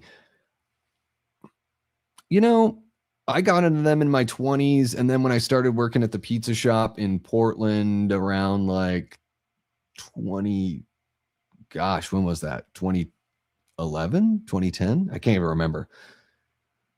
I got into them even more then. So I got some of their vinyl, and then I listened to some of their deep cut stuff. That's stuff I've never heard on the radio. You will never hear on the radio. Little Girl in Bloom is a really good one. I can't remember any of the other songs. There's a compilation out there that you can find digitally, I think, Prince, and I think it's Thin Lizzy Remembering ... or something, and it's stuff from way before they hit, and it's different. Some of it's rocking, some of it's loungy, some of it's kind of trippy. It's really good. Oh, wasn't really an audition. Okay, gotcha. My friend John was the guitarist. He tried to convince the others to add me. They were worried about females causing issues.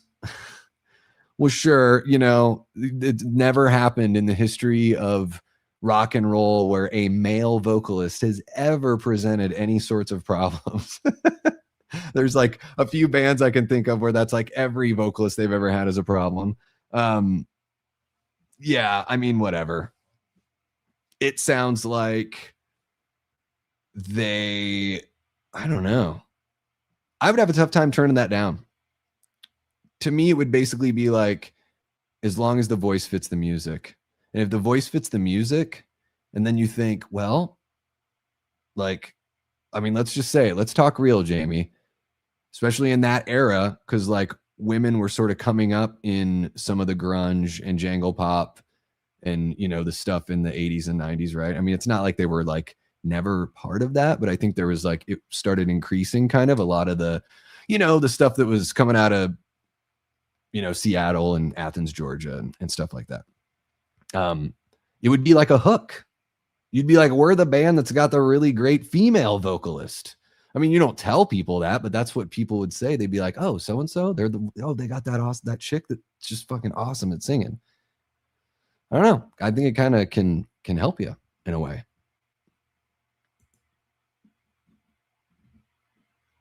Used to party with 10,000 Maniacs. Oh my gosh. What, Natalie Merchant? Is that the singer? That's who sang for 10,000 Maniacs, right? I mean, there was 10,000 Maniacs. There's obviously Four Non Blondes had like the one hit. There was this band called Belly back in the day as well. You know, The Breeders, Hole, Liz Phair, Veruca Salt. There's so many. What's the PJ Harvey? I'm trying to think of, you know, just in that era. A lot of women were coming up in the same kind of, you know, kind of at the same rate that like the guy bands were reaching acclaim in those same genres. Yeah, it's got some different stuff on it. Oh my God. So here, they're at the point, guys, where the Space Marines are like, I think they're probably regretting what's been going on here because now they found a bunch of people being, you know, being used as incubators for alien fetuses. Let's just say it.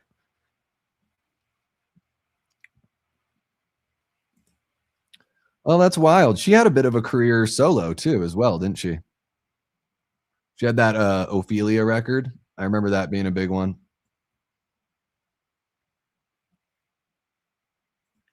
Yeah, man. I think when it like if it's something that can if your band's already good and then you can sell your band on something that yeah, people might think is gimmicky, like why the hell not? Like, I listened to this band called Haku from Japan, and it's four young women. And the YouTube algorithm just had me, you know, just dropped a song. Oh shit.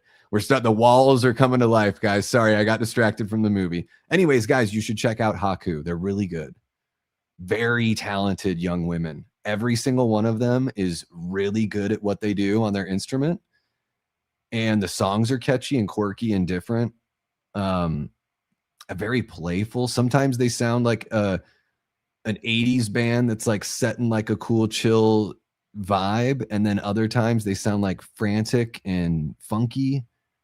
I don't know. I really like them a lot.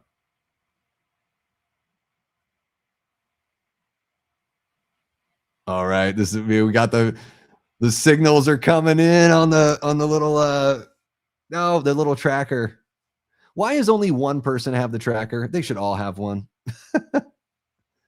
You shouldn't have to rely on somebody reporting to you what's going on, right? They should all have a way to look at this live feed. That is an alien right behind you, my brother.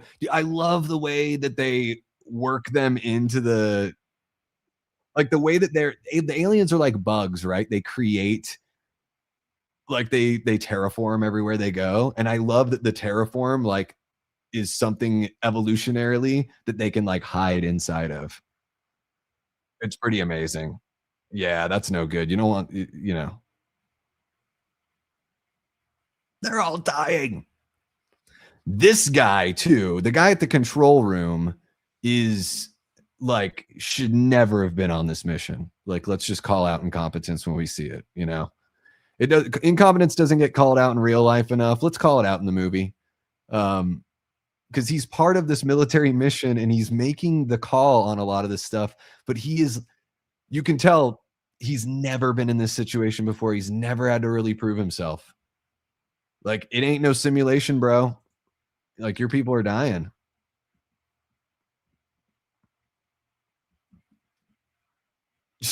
He's just trying to coach him through it. You're going to want to like shoot the bad guys. You're going to lay down that suppressing fire, auto fire.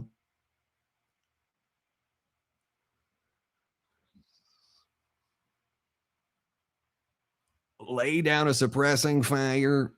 Psychedelic Furs getting into Fugazi more. Stereophonics, Blue October, Panic Street Preachers. There's a couple. I haven't heard of Panic Street Preachers, but Blue October, that's like the band that like has never blown up, but for whatever reason, they have a huge fan base of people that are in their 50s. I like never heard Blue October on the radio or seen a music video, but they are like this underground massive thing, kind of like that OAR band. Like never popped, but they're massive. How does it happen?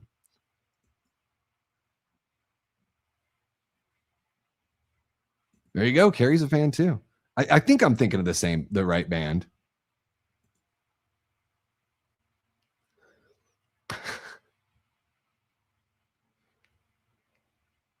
Yeah, he's like, no, I'm crippled with indecision.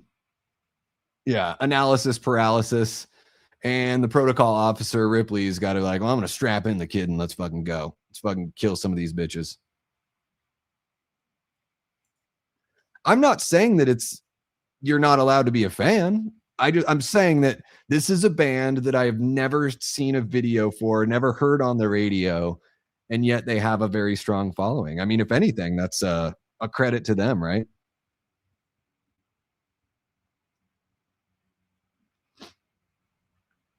Yeah, you had your chance to be a real cop and you blew it. Now, my hands are tied.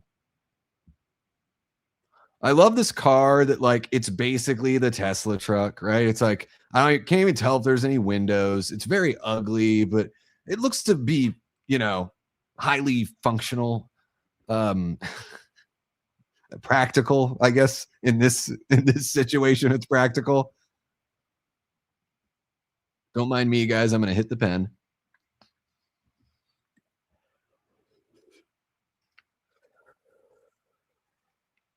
But yeah, the whole gimmicky thing with music, like sometimes people just think it's a gimmick, but sometimes it just fucking rocks. Dance Hall Crashers has 2 female vocals. They both sound similar enough to where it's almost like it could be the same vocalist doing both tracks on the record, but they actually have 2 women fronting the band. Strange enough to have 2 lead singers, right? That pretty much almost sing everything together.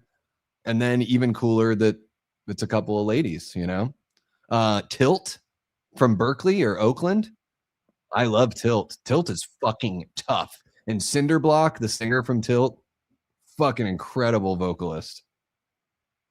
All right, Duder just got sprayed with some acid blood. That's a rough one, Again, evolutionarily speaking, the Xenomorphs are pretty top notch here. Kind of tough. You're at an incredible disadvantage. Blue October had Hate Me blowing up on MTV when I was younger. Oh, okay.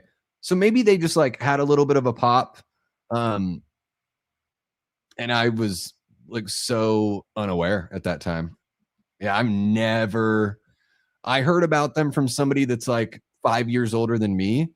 And they probably told me about them like 15 years ago. And I was like, oh. They're like, oh yeah, my wife's a huge fan. I became a big fan. And I'm like, I've never heard of this band. Never heard of this.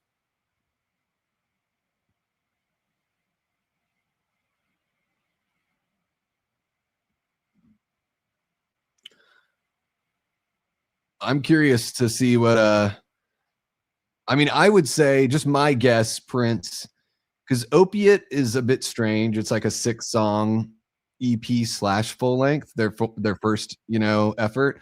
But I mean, I think Undertow, the first true full length, is a great place to start with Tool. But Jamie's, she is the authority.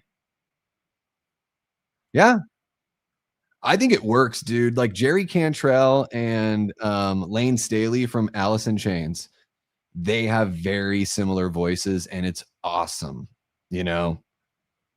Like most bands would just have the lead singer do all the backups. I think Jerry does the backups on the record. And like unplugged, and you hear those voices that raw, they sound so much alike. It's such a great benefit to have a backup vocalist that sounds just like the singer, or 2 lead singers that sound similar.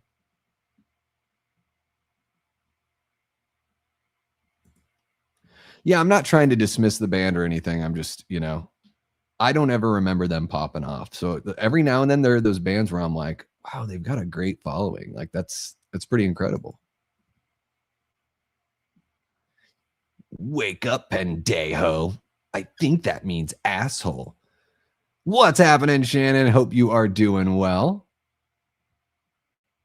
We are watching Aliens, and I thought I was picking the theatrical cut, but we are watching the director's cut. 2.5 hours. We are an hour and 20 minutes in. We got some time together, folks. We got some time. Hope you're doing well, Shannon.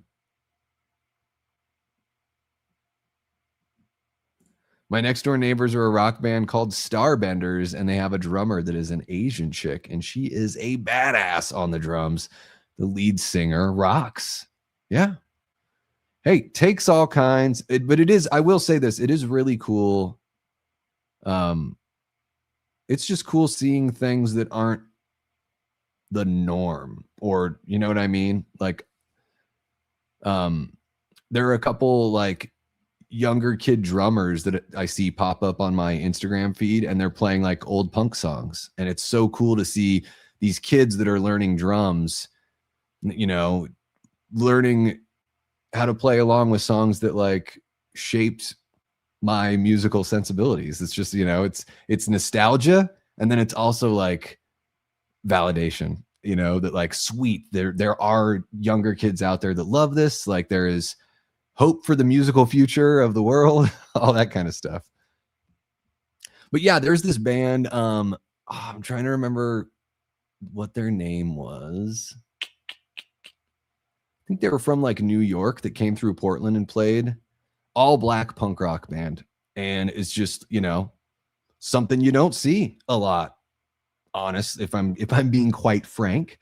And it was just one of those things where it was like, it was cool because it was like this music, this scene, what the scene stands for in an abstract way is something that is appealing to people from all walks of life and all ways, because especially, playing punk rock in the Pacific Northwest, like, yeah, it's a lot of white dudes. I mean, what can you do? What are you supposed to do? Are you supposed to go find everyone that's not a dude and everyone that isn't white and be like, you have to play music now, you have to start a band? Like, I mean, people should be encouraged to do those things if they want to, but you can't just like, hey guys, too many of this group is doing this thing. Like it has to come in an organic kind of way, but it was really cool watching those guys play and just being like, man, it's not, when people bitch about how it's only meant for certain kinds of people, like, we got proof right here because these guys fucking rock, and they chose this, they chose it because it resonated with them and the neighborhood they grew up in, or the people that they knew and the bands they listened to when they grew up. So it's more about that, it's more about the nature, I guess, than the nurture.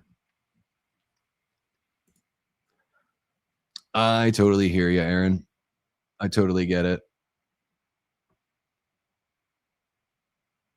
Also, like a weird thing for me with Tool, and this might be TMI, is the guy that my ex cheated on me with is a big time Tool fan. So that does, and he doesn't like very many things, but he likes Tool. So I do like Undertow quite a bit. And I think Lateralis is pretty dope. I haven't dove into too much else. Dude, the friggin' Xenomorph's like playing a trick. What, sitting in the co-pilot's chair?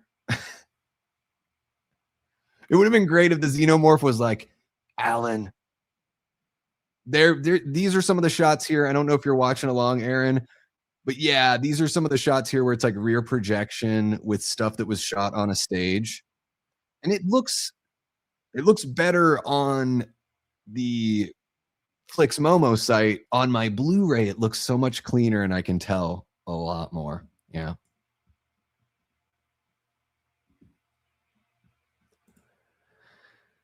I mean, you can get that kind of block, any creative sort of block, with anything you're doing, making videos for YouTube, writing songs, drawing.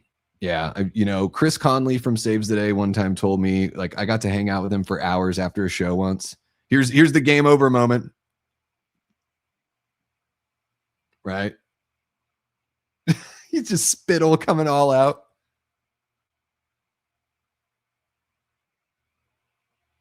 I mean, yeah, your transport just blew up. So sorry, I didn't want to talk over. I think he's about to drop the game over, and I didn't want to talk over it. I'm sorry, Newt. We're stuck here. There it is. Game over. His second game over with the crack. Chris Conley from Saves the Day told me, he's like, because I was like, what do you do if you're having a tough time? And he's like, I don't acknowledge that it exists. The block doesn't exist.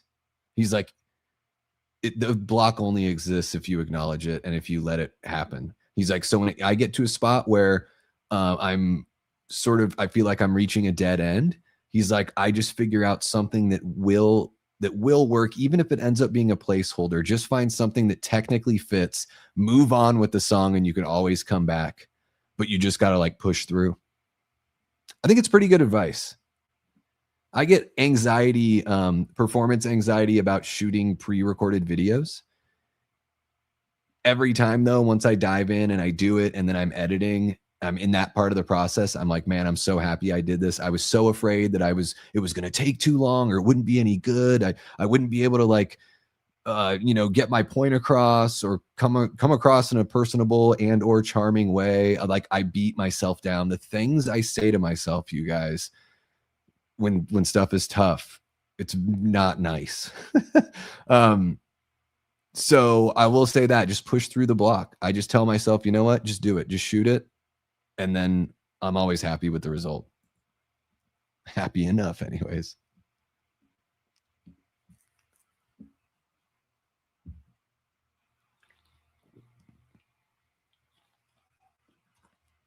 Yeah, it's true, Hudson. The little girl survived, so you guys are going to find a way out. Oh my gosh, she is just too cute with that helmet on. Hello, Dino. I mean, Carrie. Oh, man.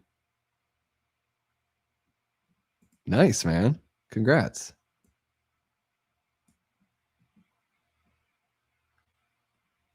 Yeah, Danny Carey's drumming is incredible.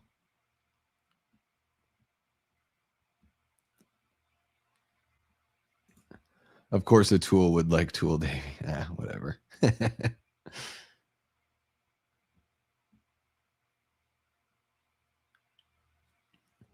Are you trying to get people to leave my stream, Antonis? Oh, we got Bishop is back. I feel like he hasn't been in a lot of this movie. You just hire Lance Henriksen and you're like, Lance, you just show up for a few days. Thanks. I mean, at the end of the movie, we're going to need you like the whole time. But before that, just a few days. Kristen Hanahara. I love Planet CHH. But don't leave here. Guys, ask me the same question. I'll talk about Alice Cooper. Well, I can't talk about Alice Cooper the way Christian can. He, is a far bigger fan and far more knowledgeable.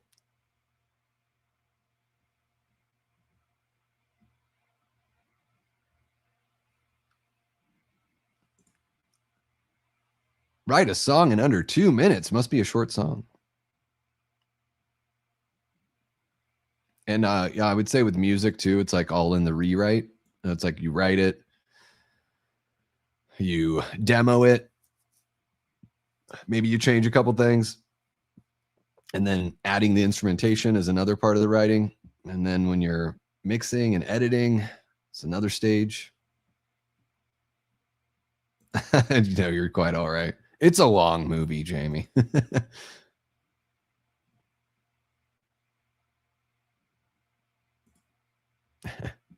Well, it's not all Christian talks about. I was just making a silly joke. He gets questions about all sorts of stuff because he is a very knowledgeable fan.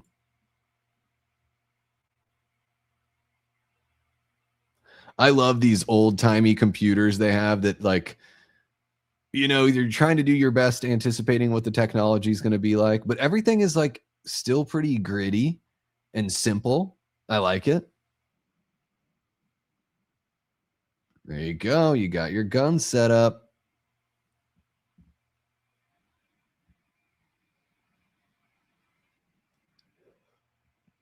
All right. They're getting ready for failed plan number 2 out of however many they've got here. Dude, Michael Biehn looks so badass in this movie. It is such a shame that he didn't become like he easily could have become a leading man. He's so awesome in The Terminator. And then they got this cool doesn't mean we're engaged or anything. I love that he like gives her shit about it. Like they've got such a sweet chemistry. And it's like there are sparks there, but it's like neither of them really, you know, the sparks turn more into like caring for one another and wanting each other to make it out, you know? There you go. You can watch him tomorrow. You can pull up both streams. You can mute my ass if you want. Just give me the watch hours. You know what I mean? Give me them damn watch hours. Can't go bumping uglies in a war zone. No, you can set it up though. You can make some deposits into that bank. Pretty Handsome Awkward has to be one of my favorite songs of what? Oh, The Used. The Used.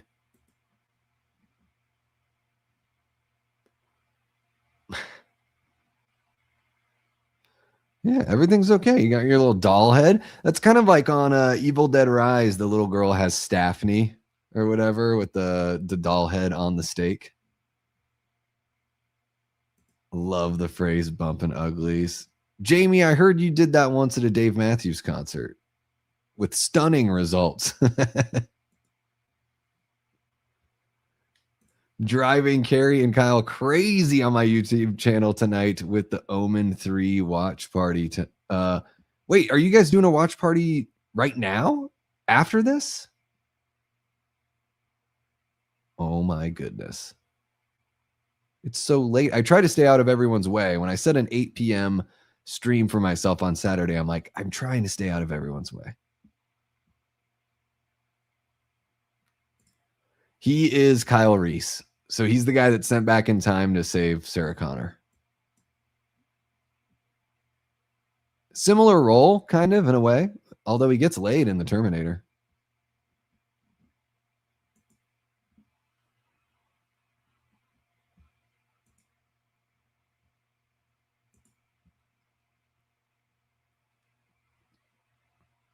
Passing the Apple phone. So the Apple phone went from Hicks to Ripley, and now Ripley gave it to Newt. And I think this is when we get the treachery from Paul Reiser, unfortunately. Once bumped uglies in a church parking lot. Is that a line from the Humpty Dance? My name is Humpty. Pronounced with the umpty. Allow me to bump thee. Oh, Humpty. Although I think his is, I once got busy in a Burger King bathroom. Oh, we love him. The Theron dance is your chance to bang in a church parking lot. Do me, baby. In a parking lot. In a church parking lot.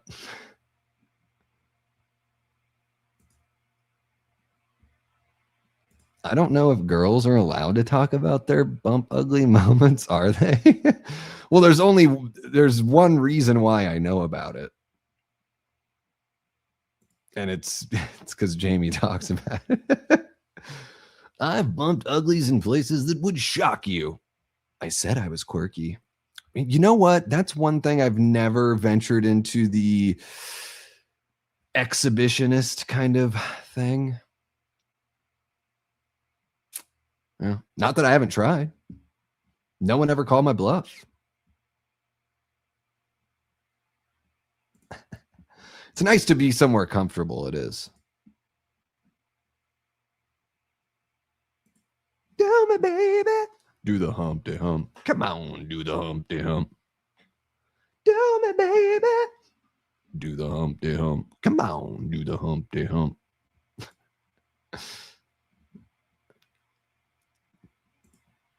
Well, this is the thing, Carrie, is it's like, it's your business. If you want to share your business, you're welcome to do that. You know?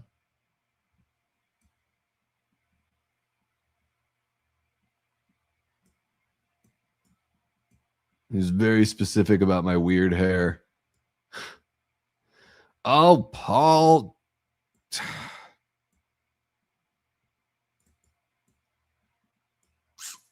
So all we have to do is like screw everyone else. Everyone else dies, and we get filthy rich. It's going to be amazing. This alien universe, I mean, our real universe is filled with plenty of selfish people, self-serving, you know, non-altruistic. But man, in the alien universe, it is, you know, it is like almost everyone is that way. I have seen the movie Nothing But Trouble. Yeah. Oh yeah. Tupac's in that one because he was part of the Digital Underground crew back then. Yeah. Yeah, Nothing But Trouble's great. It's really fucking weird, but Dan Aykroyd, Chevy Chase, Demi Moore, John Candy. I'm down. Kick his ass, Seabass. It's funny that, you know, Paul Reiser, because I still think he was like a stand-up at this point. Because I think that's, you know, I knew him as the guy from Mad About You, right?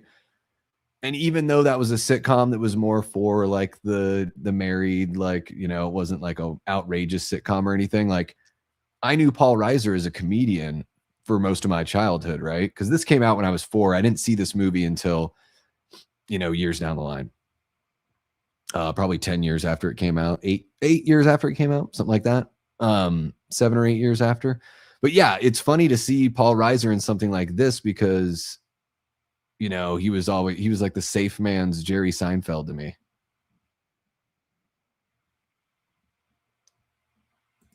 Yeah. He's just a little baby Tupac, little baby Pac.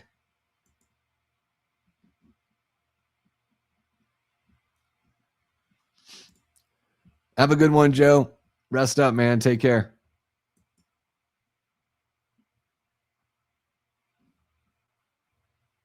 There you go. Yeah. Yeah, we're not going to make you tell your stories of salation. We're not going to make you share the salaciousness. But if you want to, I mean, we talk about horror movies here, but, you know, whatever. Oh, I can hear them bang. Oh my God, dude, the neighbors are so loud. Are they listening to that music again? These fucking xenomorphs with every time. They can't, it always has to start right when I get home. They have all day to do it.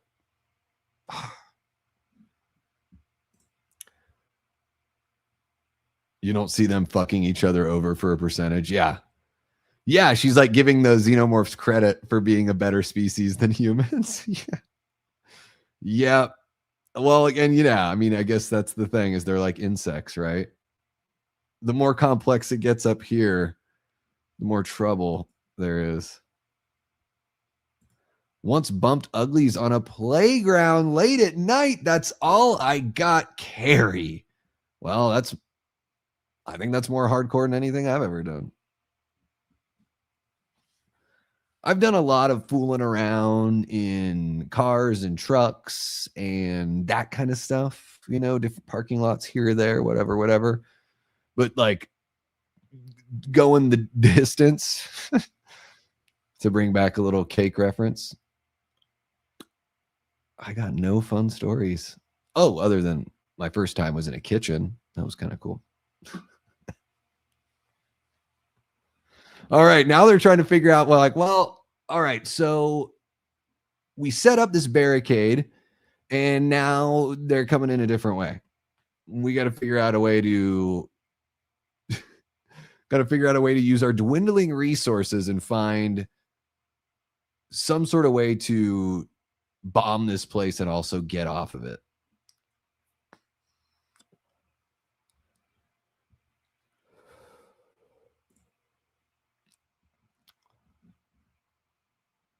Yeah, there should be a club. You guys should have a badge. Kind of like the Black Candles Club. We got a Black Candles Club now. We're all going to get tattoos. We're going to get tattoos of a goat head, and the goat is going to have their tongue sticking out. And then maybe like 2 swords behind the goat head, like doing one of those things. Yeah. I don't know. Theron, if you're in the chat, let me know what you think of that. Get a group tattoo. It would be Theron, Joe, Steph, and myself.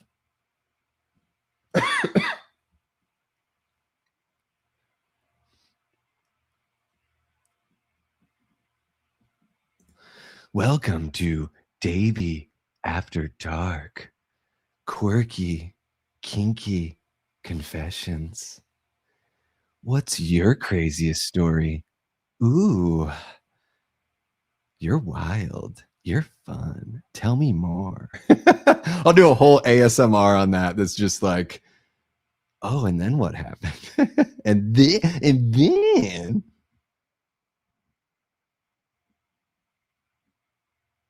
Wouldn't it be kind of dope? It would be kind of dope.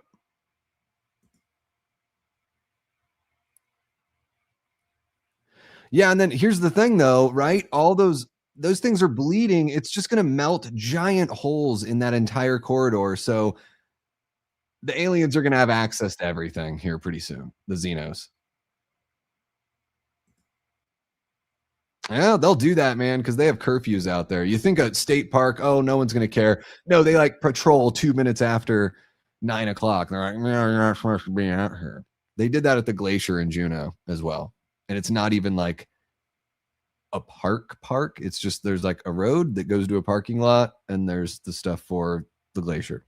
It's not like an area that's like you have to pay a fee to get into or anything. Yeah, I mean, late night after dark is just something I would do when I would do a late night episode during the day to fit my guests' needs and stuff like that. So, you know, we might end up doing that, but I've been doing the daytime streams on the weekend, so that way the folks across the pond can watch a stream. This one time at band camp, yeah, I had like when I was in high school, I had a lot of like fun making out and like, you know, groping first through third base sessions, you know, in all sorts of fun places. But as far as like putting the wood to somebody, no, it hasn't gotten too crazy. Sean's you're joining the Black Candles Club, dude. I wish you luck. I wish you luck, Sean. There's a few tough moments in that movie. All kidding aside. Hicks, I'm not going to end up like the others. You'll take care of it, right? You're going to end me.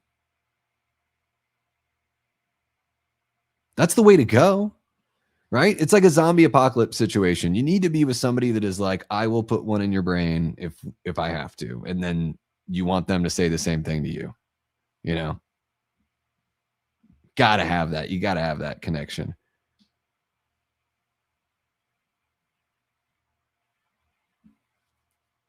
Grenade launcher on the machine gun.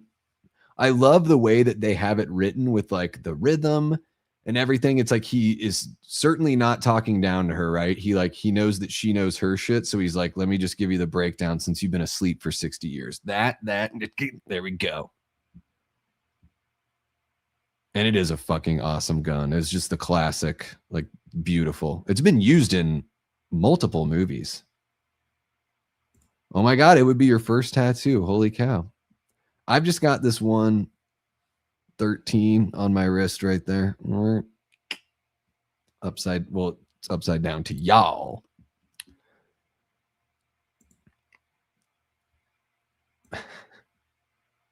You started this. Show me everything. That's a very real, like, yeah. I have definitely had a lady say that in my lifetime. I'm not part of the Black Candle Club unless it can. I folded for the Dan. Yeah, it is hardcore. Black candles. Watch at your own, you know, at your own discretion. Quirky and kinky. Wow. I had a friend that worked at an amusement park, and I guess it would get pretty rowdy after closing. All right. Damn.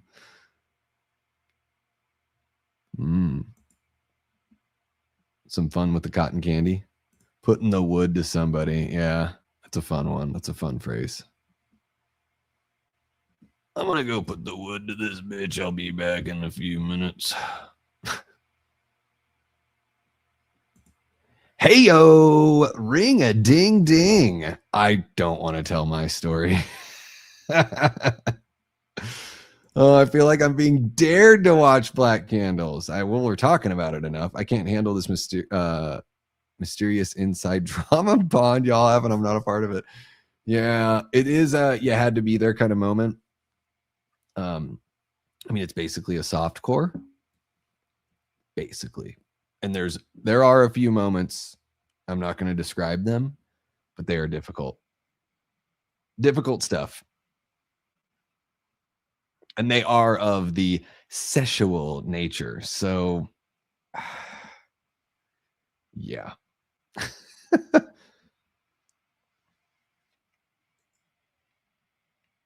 Nanette, I had something kind of similar at a party. These two girls I had never met. This was in Juneau. I was probably 22, maybe something like that. I never met these girls. They like walked up to me at this party at my friend Bob's house, and they're like, "Oh, we really like your shirt." And they're like they're like touching me, and I'm just like, "What the hell is going on here?" They pull me into this room, and there's like a whole room of chicks in there, and they like throw me down on the bed. We start messing around and stuff like that with like an audience. And it didn't go the full putting the wood to distance or anything like that, but it was a lot of fun and like everything else, and it was just wild. At some point we like moved to another spot, and it was like a traveling tour of the house. It was wild. Nothing like that. I've never experienced anything like that before or since. Right? No, the face hugger. Who let the face hugger in the room? Burke. Oh, Burke, you fucker. Dude, when I was a kid and I saw this for the first time, I was so mad at Paul Reiser. I could like never forgive him. Like I took it personally as if it were actually him and not a character. But man, I got to give him credit, for a guy that his acting career didn't explode as far as like film goes, very successful as a television actor and everything like that. And, loved him in Stranger Things as well. But just like he puts in a really good dramatic performance here, just kind of out of nowhere. And this is just stone cold. Turning that monitor off. Dude, just total betrayal. Complete betrayal. Kudos to Nettie. Too far, Nettie. Oh, she just said Break the Glass. I love that song by the Suicide Machines. What's happening, Jeff? Welcome on in. We're telling crazy stories. No. It is no. Like if you want to lose your job, you watch Black Candles at work or share it with your employee or coworkers. Yeah, it was recommended to me on a stream, and the trailer made it look like a really cool like movie about like witchcraft or like a satanic cult, and like the trailer like showed all this stuff that was like, oh, this looks like it could be a really interesting satanic cult kind of movie. And then you watch the movie and you're like, oh, all that stuff is like so secondary, so the filmmaker could just like make a softcore movie. And the poster's really, I know it's tough to tell really what's on the poster, but it is a really cool looking poster. We all got bamboozled. I'll take the blame because I'm the one that played it on Discord. How about that? That was just Juneau, Alaska. It was wild, man. I didn't even know these people. Like, I knew the people that were hosting the party. I didn't know anyone that was like, I just met those girls that night. And then the audience, I didn't know anyone in the audience. Boom, jumping through the windows. We gotta save Newt. We gotta save Ripley.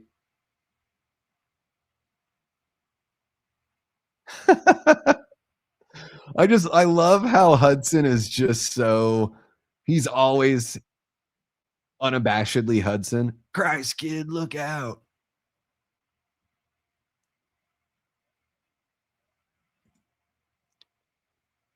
I don't know, man, because I don't know everything you've seen, Prince. Underrated horror flick? Have you seen Splinter? Splinter's kind of fun.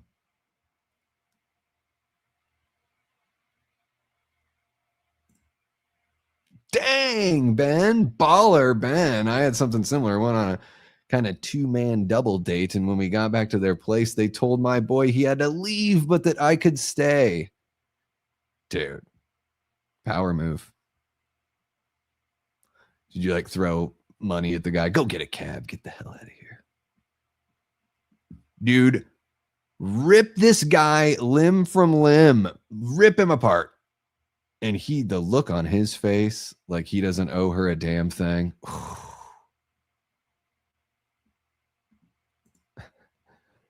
Was he like, wait, are you kidding? Well, I mean, they do show black candles twice in the movie. Yeah. Yeah, very Skinamaxy. He is like one of the biggest a-holes. James Cameron does a really good job of this.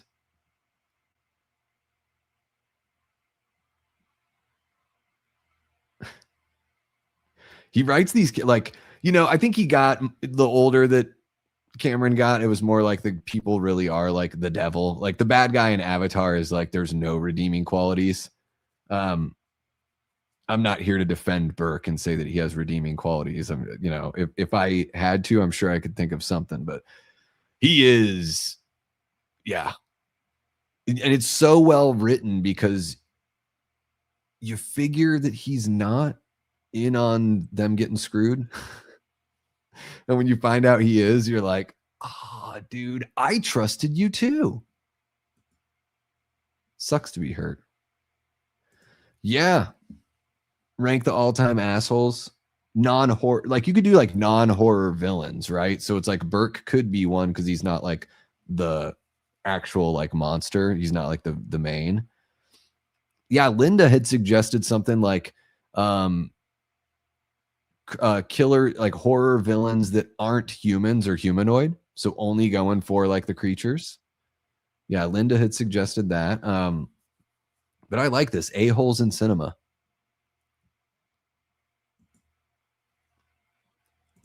I think so. I think, yeah, it's a very small picture.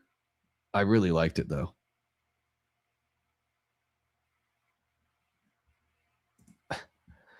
It would kind of shatter. Like you would like have a full on, you would just like reboot, like play the reboot sound. Ah.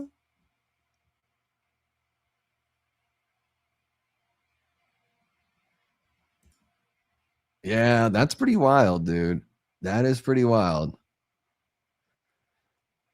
I've never I've never seen anything that crazy. And granted, you know, I mean, we were doing this publicly, but not in like the living room, you know, like they dragged me in. So that would be kind of wild, just like in front of 30 or so people. I'm guessing that it's like in a main room of the house. Oh, maybe they did just fill up the bedroom. Scar, he gets to qualify. Yeah. Sometimes she has a British accent and sometimes she doesn't, right? Newt, is like she always has a British accent or not? What is up with that?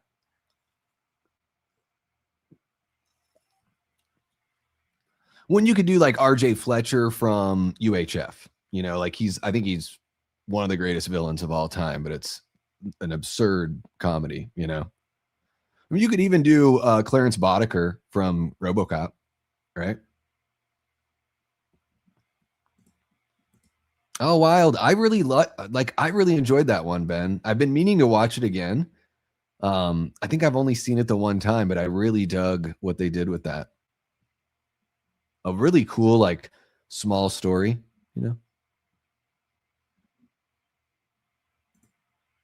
Would we get to tell you the people we want? Yeah, so what I will do for the next time we do a tier maker ranking, guys, where you all vote, is I'll make a post on the YouTube channel. Oh my god, the whole attic is filled with these things. The whole crawl space.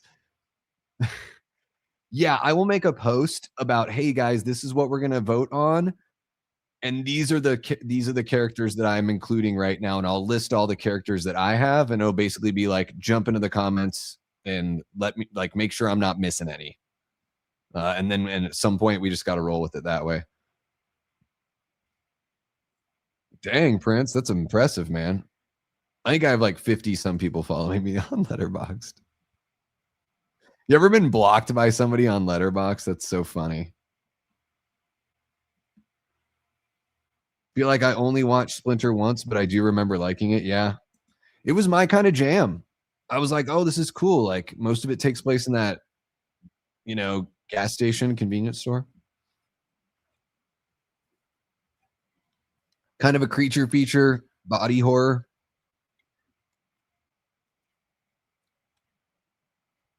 So it's like sometimes in these movies the acid blood matters and other times the acid blood doesn't. Um because it just seems like the whole place would be like disintegrating, you know? Here we go. Hudson's going down. Oh, the music is amazing. I don't know if Jerry Goldsmith did this movie specifically. I know he did the first Alien movie. I'll jump over there. But I do love the bombastic like horns.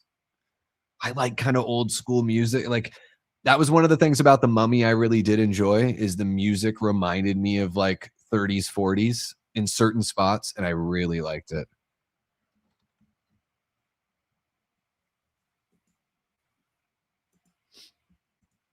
All right. So who did the music for this one? So we are talking James Horner. Okay. So Goldsmith did the first movie. This is James Horner. And I don't know if he's using any of the motifs, but Horner does a lot of Cameron projects. Titanic, Avatar, worked on Mask of Zorro, The Perfect Storm. So yeah, Willow. He's got an okay career. Yeah, I recognized the voice or the name. I was curious like what exactly he had all done.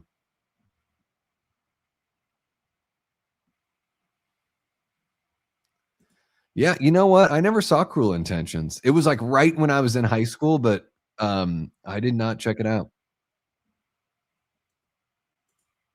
I found the best thing about having a letterboxed carry is that it's really cool to just be like, "Oh wow, I've watched 2,143 movies in my life."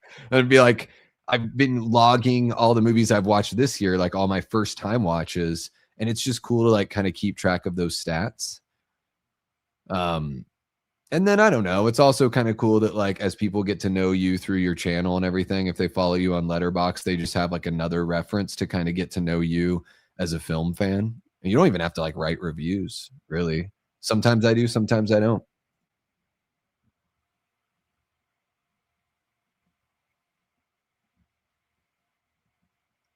No, wait, this way.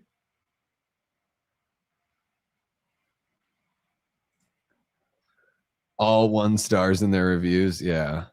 I don't think I've had to block anybody, but people are funny. I gotta watch it. Yeah. I gotta watch it. I mean, it was like, it's Dangerous Liaisons, right? So it's like I'm familiar with the story, but I've not seen that interpretation. Oh no, Vasquez is in it. But you can't do that. Yeah, it would get all over you. The acid would burn your friggin' face. It would splash all over the damn place. Come on. Vasquez, don't you do it. These movies were incredible back in the 80s at just giving you that, like, I'm not leaving you behind. Like, literally, like, we're both going to fight it together, you know? Newt Gunray.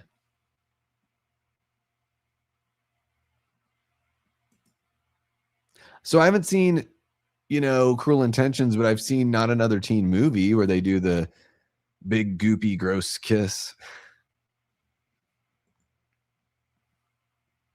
Psycho Gorman. There you go. Good night. Oh,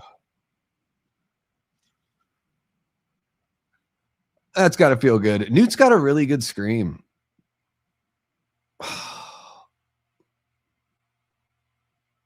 Newt. Little kids, man. They're just like useless in these situations. I have to say, Brittany from the In Crowd, what a psycho and a-hole. Carrie's been talking about the In Crowd quite a bit lately. I put it on my watch list. I guess I'm going to have to give that one a go. I do like Mary Lambert as a director. I don't know if I'm interested in what I read from the synopsis. I don't know if I find that particularly interesting, but it still could be good. I trust Carrie's opinion-ish.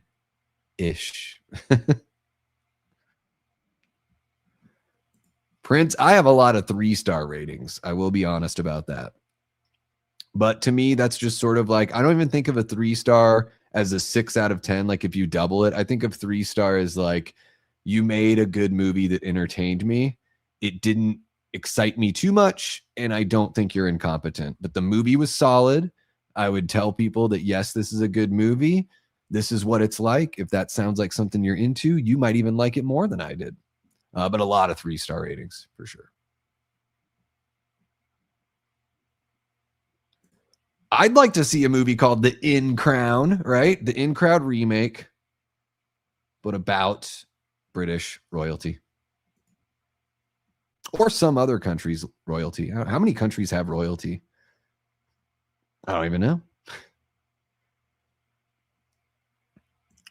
It's just there to create the scene and the cool iconography of the alien, of the Xeno behind Newt. Newt had to get kidnapped. They had to find a way to do that. Because, yeah, it seems like she could have just like climbed up, or she could have just, I don't know. It seems like an odd little trap, doesn't it? I thought like the first time watching it, I'm like, oh no, is she going to get like pinched and killed and they have to pull her out first? And I'm like, oh no, she could just like wait there and somebody could pull her out. Kids. Beautiful shot. I mean, the special effects, a combination of puppetry and a suit. I'd imagine the tail has got to be controlled by like fishing wire or something like that. And boom, she's just gone because remember, in this movie, the aliens are just taking some people as incubators. Yeah, Mary Lambert's really good.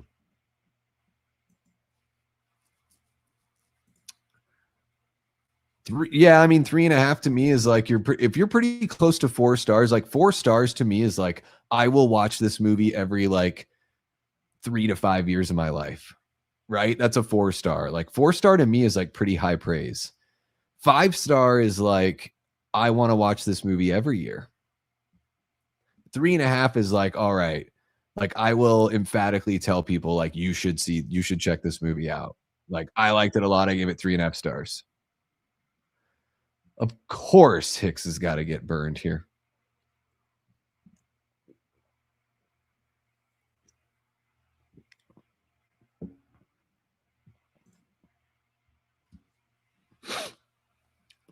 Yeah, what did I give it? 2.5?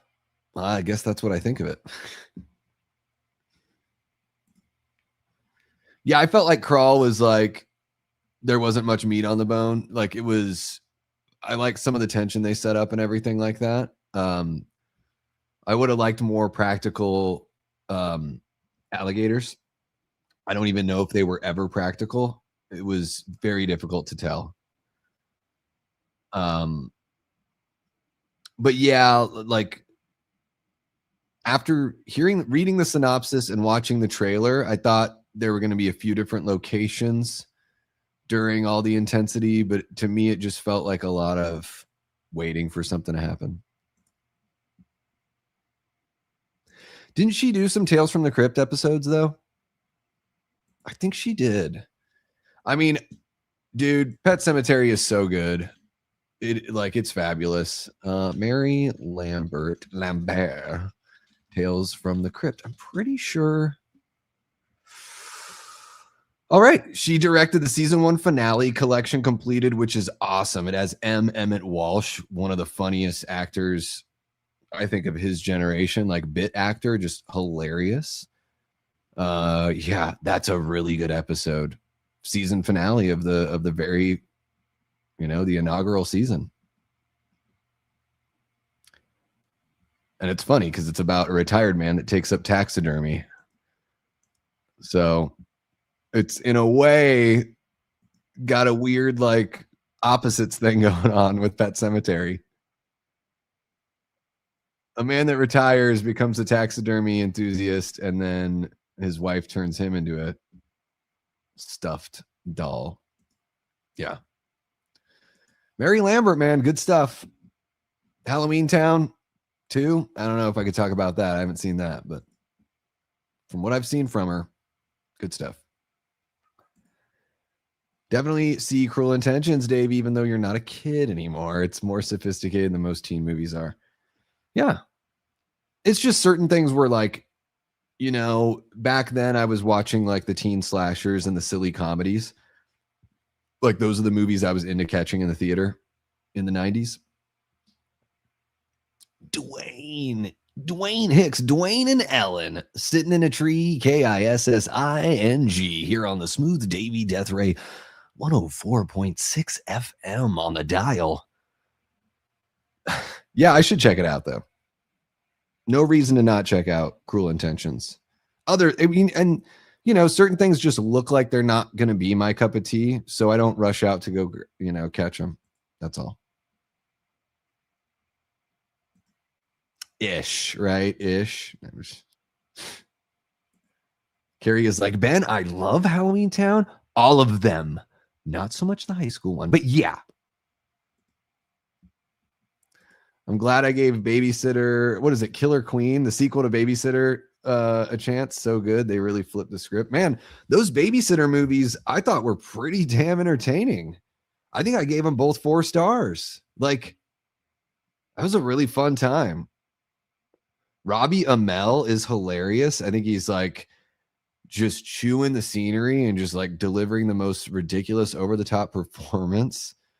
If you like looking at dudes, you're going to like his character because he's never wearing a shirt and he's incredibly fit, but he's also just like funny. Great needle drops. Yeah. Babysitter movies are good.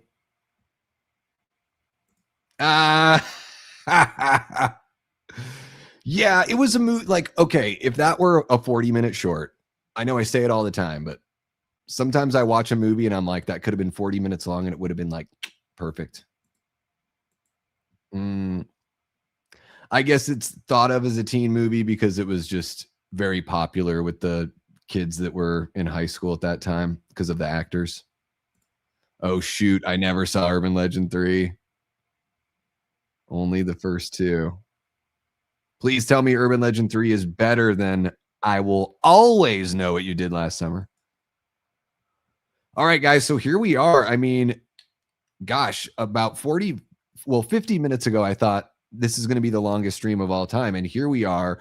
Ripley has, Bishop, Newt, Hicks, and Ripley have escaped.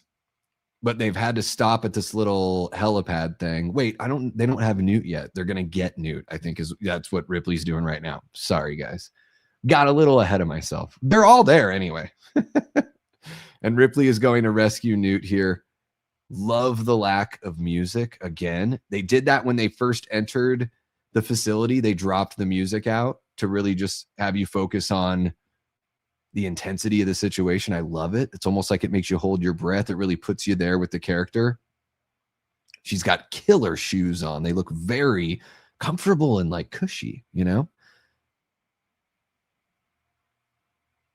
Oh, it's so cool. You just feel, and it feels like this end is like real time, you know? We got Matt Arnett in the house. What's happening, Matt? Welcome on in. Says my daughters made me watch those Halloween Town movies all the time. We just rewatched the first one last year and it still holds up. I've never seen any of them. See, that's one of those things, like I never, you know, I didn't have kids or anything like that. I've missed out on a lot of things just because they, you know, would just skew younger, right? But hey, if Matt says they hold up, then maybe they're, well, not maybe, they're probably worth watching. What do you think, Carrie? Should I watch those as well?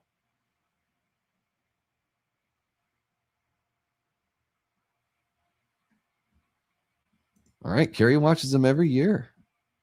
It's real. Oh, shoot. She's right there. Where is she? Oh, shoot. It's the Apple Watch. How did they know they were going to have Apple Watches? Yeah, M. Emmett Walsh, man, he cracks me up so much. He's so funny in The Jerk. He's got that little bit role in Fletch. He was Jill's dad on Home Improvement. I liked him there too. Ruh-roh. Oh, we got a face hugger coming out of a little pod here.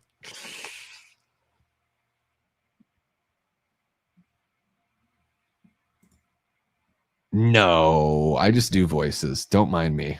I'm just talking out of my ass half the time.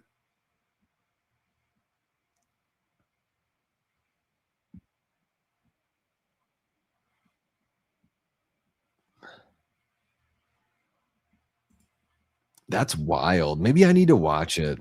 I mean, I like the first one. It's fun. The second one is like so silly that it's just kind of hilarious. Like it's bad, but it's entertaining. I've never seen that third one. I guess I need to close out the series.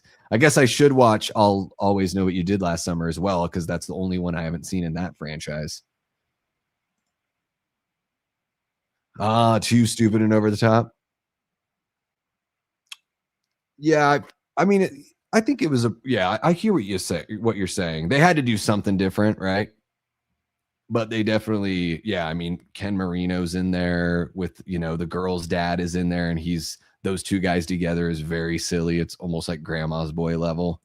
And boom, we found the egg carton section of the facility, because the queen has just been oozing them out of her her giant tube for some time. And this is like complete silence.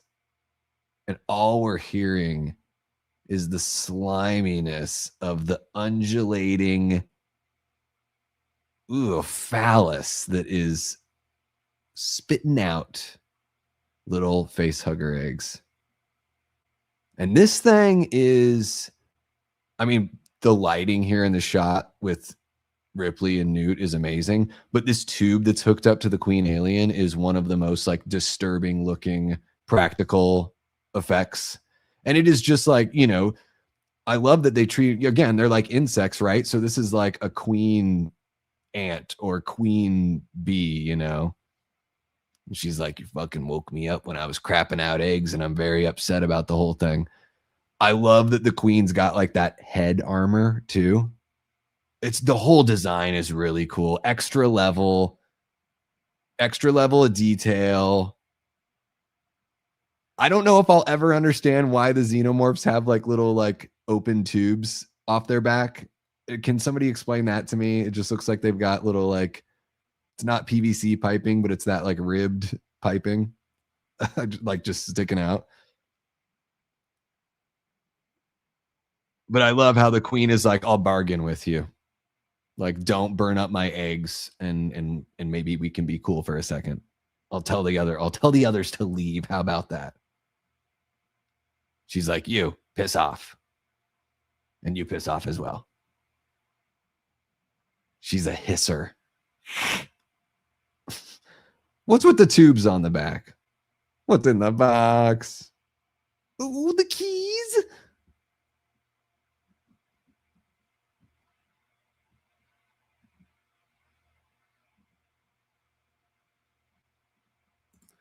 I have not seen 10 Men with Danny DeVito and Richard Dreyfuss. I don't think I've heard of that movie.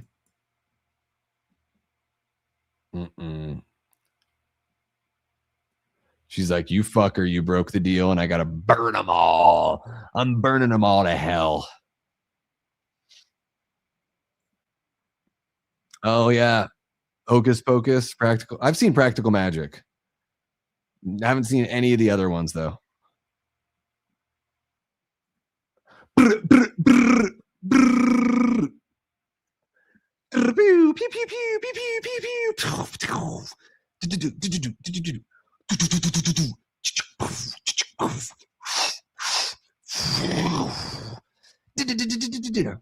Pew, pew, pew, pew. That's just what's happening now. I'm just trying to give you guys a representation. Makes a lot more sense if you're watching the movie along with me.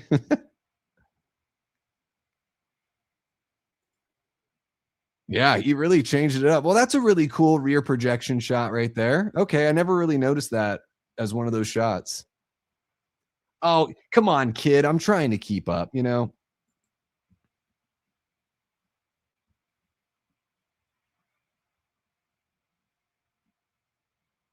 And I've never seen Paranorman either. It was another like kind of, you know, when I was older, it was a kid's movie. So yeah, I totally missed that one.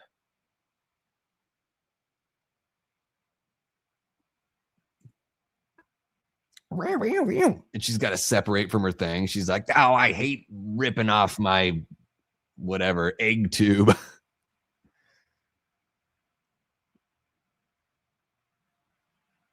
Yeah, those were Cruel Intentions, Wild Thing, and yeah, like the Poison Ivy. And what about Jade? That was like a big movie with well, not a big movie, but it was one of the movies that David Caruso left NYPD Blue so he could go make. I think there were a couple of those.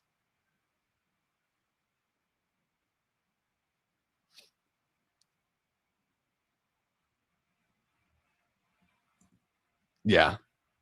Ripley's like, look, here's the deal. I'm at a disadvantage. I'm going to burn your eggs unless you make it a really good deal for me. Yeah. I say things like, shampoo is better. I go on first and clean the hair. Conditioner is better. I go on second and make the hair silky and smooth. Oh, really, fool? Really? That's me in the tub. I actually can't remember the last time I was in a tub. 2008, 2009. Stayed in an Airbnb and they didn't have a shower, so had to tub it. Tubs kind of gross me out. Oh, dude, I love Metroid. I love Metroid so much. I mean, talk about influence, you know, from, you know, plenty of video game influence from the Alien franchise, particularly this movie with like Doom and all the Space Marine games, you know, but also Metroid, you know. Plenty of Alien influence there.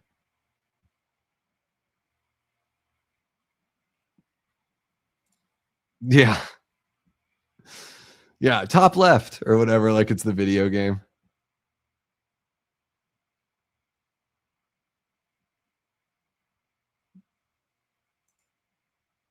I love Billy Madison. I mean, that's my favorite Adam Sandler movie. Don't be mad at Bishop. Give him a chance.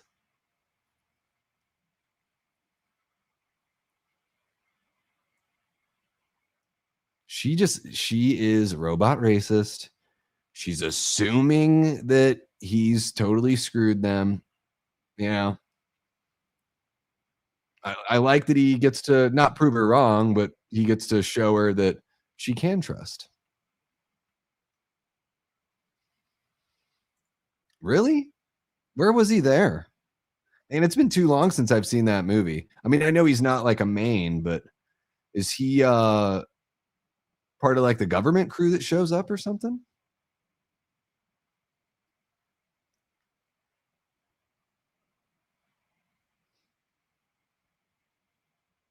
Dude, this movie is so epic. 2 hours and 34 minutes, guys. We're rounding the corner here. We've got 14 minutes left. All right. How are you feeling? How are you feeling, Death Squad? Let me know in the chat. Throw some hearts out there. High fives, whatever you got. And boom, there is Bishop. Right on time.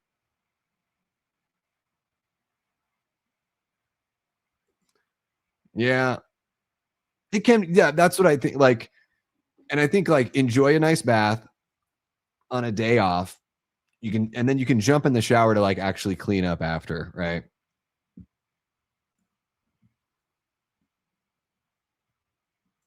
I really like the first Happy Gilmore, but the sequel, it had a couple moments, but yeah, maybe if you're not there, like I saw it in the theater, you know, so maybe it's, and I was like that, 12 or 13, however old I was.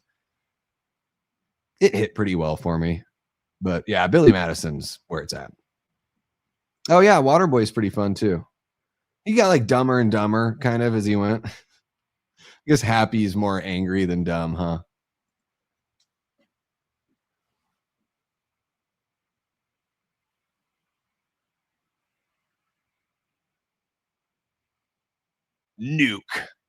Nuked him.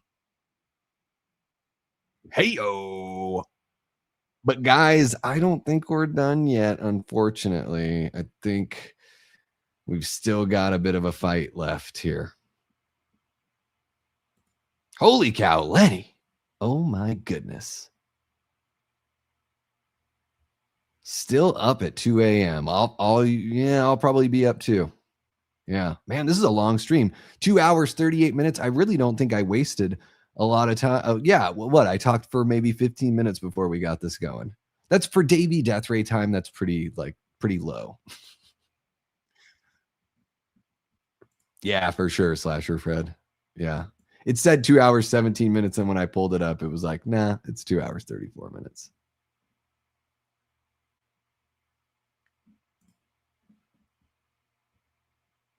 I'm just saying, I can't remember the last time I played with something in the tub. Oh, played with a toy. I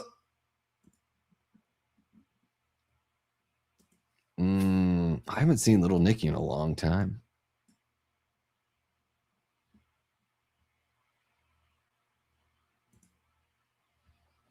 You're all good, Nanette. You're hanging out. As long as you're having a good time, really. Oh, Shazbot. Of course. Oh, dude, the Queen's tail is some serious shit. We got that milky blood coming out, classic synthetic blood. Dude, this thing is like this big through his chest, ripped in half. I'm half the man I used to be, as I feel as the dawn it fades to gray. Dude, I love the way the Queen looks. It is such a badass, fucking badass looking creature, man.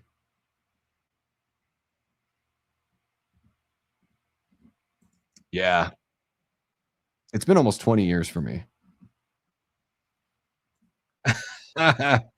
Is it the freakiest? Well, maybe, yeah. It's a different kind, yeah. I don't know. I haven't seen very many. Talk about different tastes for different folks,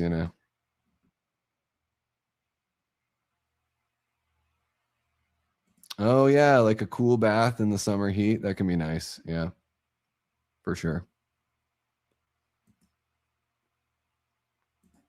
Yeah, I can only imagine. I have not seen this one like on re-release or anything like that. So the biggest I've seen this on is like a 70 inch. I mean, 70 inch when you're 10 feet away, 12 feet away. Pretty all right. This thing is fucking smart and resourceful. I don't like that.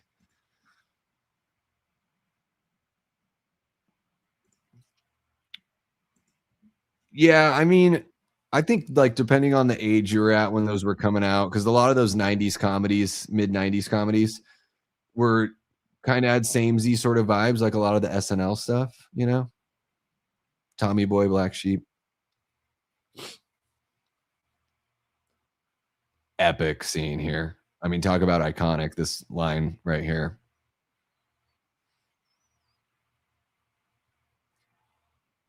There it is. You tell her, Ripley. Boom. It's like a reverse shot of what we got before.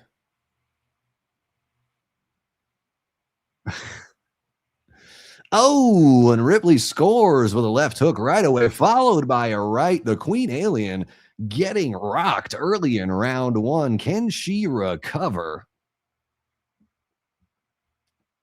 Oh, you just like grab and squeeze, right? Just pop that head right off. Have a good one, Prince. Take care, man. Enjoy your day. Oh, I mean, her whole like isn't a lot of her torso kind of exposed here. I'm, don't get me wrong. I'm just saying you'd think the alien would like be a little more savvy. Is the alien going to get anything in here? No, not really. I mean, the Queen Alien could still like just cut Ripley's arm off.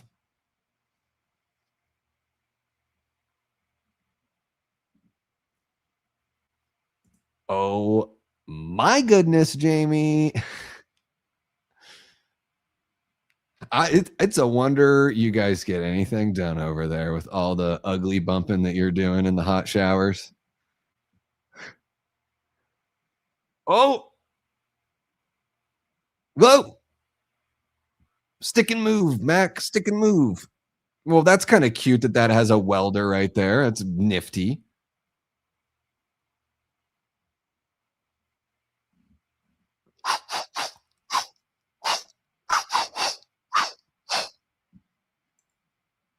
Epic fall down the airlock.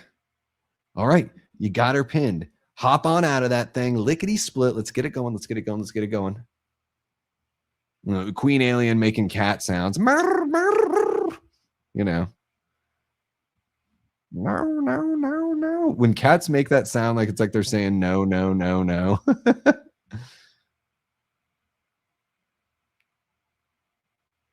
Yeah. Let's fucking, yeah. The vacuum of space. This sucks on so many levels. That's a very impressive effect, moving him around like that. Very good magic trick there. Dude, take your shoe off. Take the shoe off.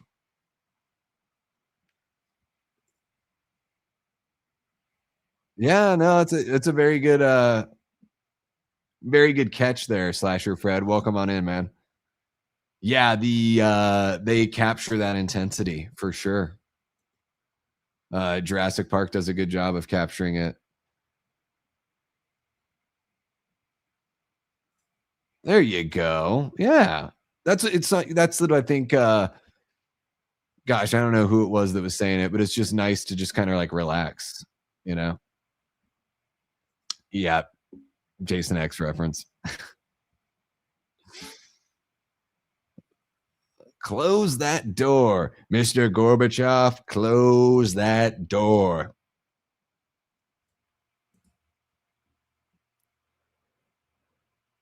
Oh, I need a cigarette. That's what she's thinking. And then Foreigner hits. Feels like the first time. Feels like the very first time.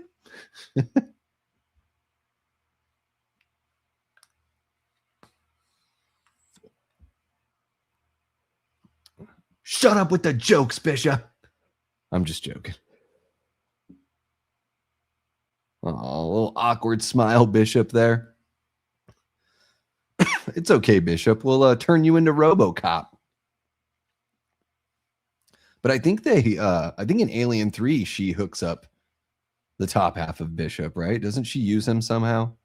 even though they unceremoniously kill off Hicks and Newt. It's fucking heartbreaking in Alien 3.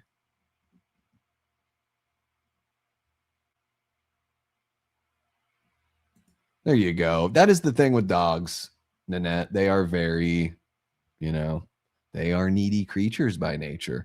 I mean, even if you have a cat that's like pretty independent, try closing a door. You could be in the family room, cat on the other side of the room wants nothing to do with you. If you go into the bathroom, your bedroom, another room, close the door, the cat's like, what the fuck is this shit? You think you just get to do that? No.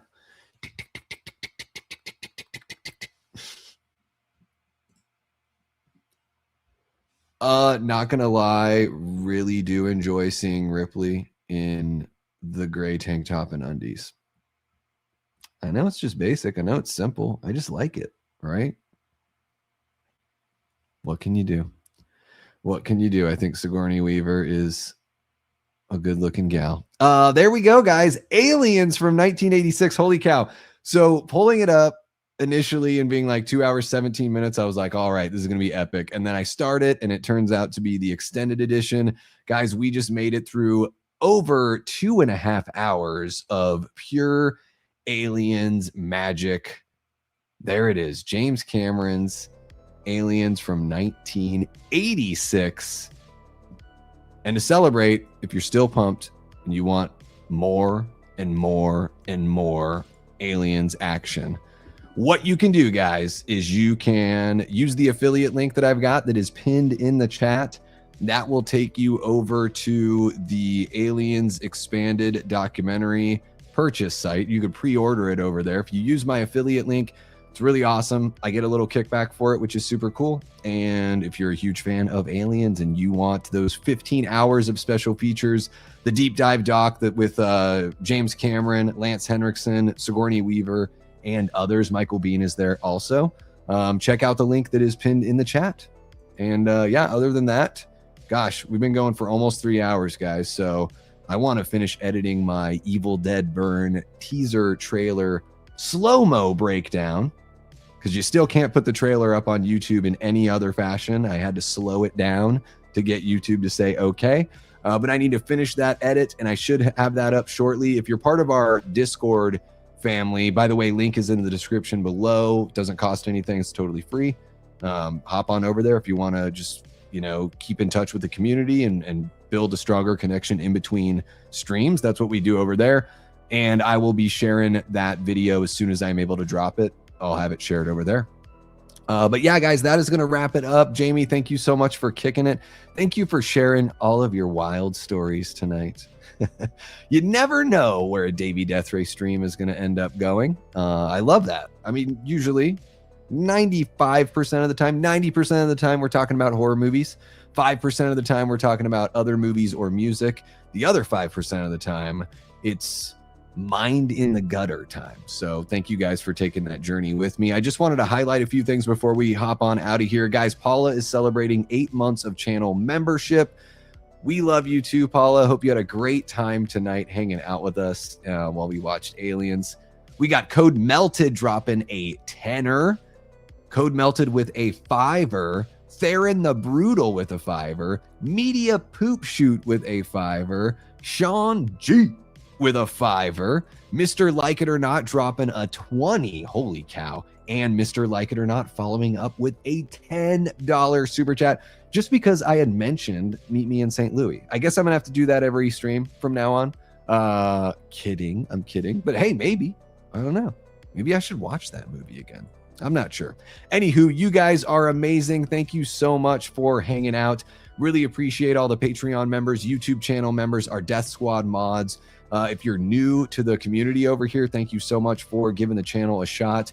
Hit that subscribe button. If you end up not liking it after a little bit, I totally understand. If it's not your thing, it's not your thing. I won't take it personally, but you are cordially invited to join this lovely community here. Thank you so very much, everyone. Guys, make sure you hit that like button if you haven't already, all that fun stuff. If you're watching after the fact and you dig what we did here today, hit that hype button. It's one of the free things you can do that shares that channel or shares our channel and just helps the community grow. We're marching to 3,000 subs. I would really like to get there.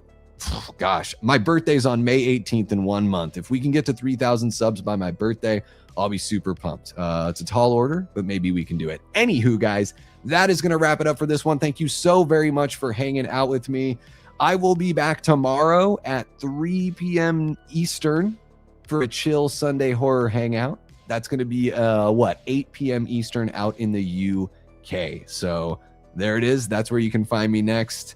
Hope you guys have a lovely rest of your night. Thank you once again. And you know how we end this, right? Until next time, I've been and will continue being Davey Deathray. Take care.